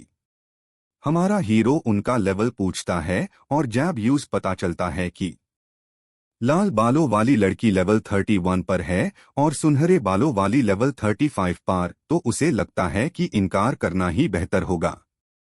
मगर क्योंकि रैंक सी डंजियन के लिए लेवल 35 की जरूरत होती है, वो उन दोनों को अपने साथ आने देता है। कुछ देर बाद चारों अपनी मंजिल पर पहुंचते हैं और युया सबसे पहले उन मॉन्स्टर्स से निपटने का फैसला करता है जो पहले से बाहर है।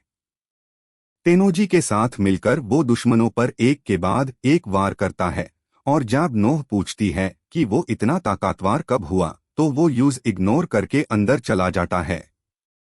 हमें पता चलता है कि इस डंजियन का नाम ह्योरे सेकुत्सु है, जिसे sacred cave of the ice spirit कहा जाता है। अंदर पहुंचकर वो रैंकर और बाकी लोग पूछते हैं कि क्या उन्हें अंदर आने से पहले कोई रणनीति नहीं बनानी चाहिए थी। युया कहता है कि आम तौर पर यह सही होता, पर यूज इसकी जरूरत नहीं है। अपनी आकाशिक रिकॉर्ड्स एबिलिटी की वजह से वो वहां खामोश खड़ा रह जाता है, जिसे देखकर बाकी तीनों हैरान हैं। तभी कुछ और लोग उनका ध्यान खींचते हैं। ये अस्कुरा द्वारा भेजे गए रैंक सी अवेकेंड है। तेनोजी कहता है कि उनका लीडर शिरास्की है। मुड़कर हमारा हीरो कहता है कि वो प्लान समझाएगा। इस तरह हमें पता चलता है कि वो टाइगा, नोह और मियानगा बॉस को हरने के जिम्मेदार होंगे, जबकि बाकियों को वहां रुककर डीमंस को रोकना होगा। पर इसे असहमत होते हुए रायन का साथी कहता है कि बॉस का सामना करने के लिए रैंक बी अवेकेंड का होना जरूरी है। उसके उलट दोनों लड़कियां कहती हैं कि प्रोटैगनिस्ट के प्लान पर शक करना वक्त की बर्बादी है। ये देखकर रैंकर हैरान रह जाता है कि उन्हें एक नए लड़के पर इतना भरोसा है। अब और कुछ ना कर पाने की वजह से वो कहता है कि इस बार वो बात मान लेगा। ये सुनने पर कि अगर कुछ गलत हुआ तो जिम्मेदारी उसकी होगी। युया कहता है कि कोई बात नहीं और इस तरह चारों आगे बढ़ते हैं। तेनोजी सोचता है कि भले ही वो चिढ़ा हुआ है, पर वो लड़के पर भरोसा करने लगा है। लेकिन कुछ देर बाद उसे पछतावा होता है जब उनका चुना हुआ रास्ता एक बंद गली में खत्म होता है। हमारा हीरो कहता है कि दरअसल ये सबसे छोटा रास्ता था। तभी अचानक जमीन से एक बर्फ का पहाड़ निकलता है, जो कि एक विशाल रैंक बी क्रैब केकड़े का ठंडा कवच है। दुश्मन के मैजिकल प्रेशर को देखकर टाइगा नतीजा निकलता है कि ये काफी ताकतवर है। जबकि शिरास्की सोचता है कि बॉस से लड़ने से पहले उसे वहां से एक खास आइटम चाहिए। मुड़कर वो दोनों लड़कियों से कहता है कि वो इस मॉन्स्टर को अकेले संभल लें। हमें एसोसिएशन हेडक्वार्टर्स के इन्फर्मरी में ले जाया जाता है, जहां चोट लगने के बाद आखिरकार गकुटो की आंख खुलती है। ह्यूज फौरन याद आता है कि वो वहां कैसे पहुंचा और चिल्लेट ह्यू वो नर्स से पूछता है कि युया कहाँ है। पर जब उसे पता चलता है कि क्या हो रहा है, तो वो नतीजा निकलता है कि वो लड़का उसके अचीवमेंट्स चुराने की कोशिश कर रहा है। इसलिए वो उस पर तब हमला करेगा जब वो कमजोर होगा और दिखाएगा कि उसे हल्का लेना कितना भारी पड़ सकता है। बैटलफील्ड पर अरिसा शिरास्की से पूछती है कि क्या उसे यकीन है। हाँ कहते हुए युया बताता है कि वो सारे निर्देश देगा ताकि उन्हें कोई मुसीबत ना हो। नोह एक बार फिर उस पर भरोसा करने का फैसला करती है और पूछती है कि उसे क्या करना है। युया समझता है कि मॉन्स्टर का हथियार उसके नुकीले पंजे हैं और उसका बचाव उसका बर्फीला कवच। क्योंकि ये क्रीचर ज्यादा तेज नहीं है, उन्हें एक दूरी बनाए रखनी चाहिए ताकि पंजों से बचा जा सके, और आग का इस्तेमाल करना चाहिए ताकि हमले कवच के पार आसानी से जा सके। सारी बातें सुनने के बाद तेनोजी कहता है कि अब वक्त आ गया है। होशिकावा आगे बढ़कर अपनी तलवार से वार करना शुरू करती है जबकि अरिसा दूरी बनाए रखती है। हमारा हीरो रैंकर से कहता है कि वो बीच में ना आए क्योंकि इसे एक्सपीरियंस पॉइंट्स बैठ जाएंगे, जिसे पता चलता है कि उसका प्लान दोनों लड़कियों को और ताकतवर बनाना है। लड़के की तनाव देखकर वो कहता है कि उसे फिक्र करने की जरूरत नहीं है। अपनी तलवार को आग से दहकते हुए नोह इशारा करती है कि वो तैयार है। इसके बाद अरिसा भी हाँ कहती है और दोनों अपनी यूनिक एबिलिटीज का इस्तेमाल करके एक साथ हमला करती है। हर तरफ लपटें निकलने लगती है जो अस केकड़े को घेर लेती है, जिसे उसका पूरा कवच पिघलने लगता है। इस जीत के साथ नोह लेवल 42 पार पहुंच जाती है जबकि अरिसा लेवल 31 पार। हैरान होकर तेनोजी सोचता है कि युया ने पहले ही ये कैसे जान लिया था कि ऐसा होगा। नोह को इनाम में विश ब्रेसलेट मिलता है जो इस्तेमाल करने पर मैजिकल पावर बढ़ा देता है। पास आकर युया कहता है कि अब तैयारी पूरी हो चुकी है, जिसका मतलब है कि अब बॉस रूम में जाने का वक्त है। रस्ते में चारों कुछ और क्रीचर्स का सामना करते हैं और रणनीति पर चर्चा करते हैं जब तक कि वो आखिरकार बर्फ के बड़े दरवाजे तक नहीं पहुंच जाते। अंदर पहुंचकर नोह पूछती है कि ये कमरा खाली क्यों है, मगर शिरास्की बताता है कि दुश्मन छत पर है। ऊपर देखने पर सबको भी रैंक गोस्ट हाइड्रा क्वीन दिखाई देती है। तेनोजी कहता है कि अगर सब प्लान के मुताबिक रहा तो वो आसानी से जीत जाएंगे। अपनी तलवार पकड़कर हमारा हीरो दुश्मन को करीब आते देखता है और फौरन पोजीशन ले लेता है। फिर वो और टाइगा पहला कदम उठाते हैं।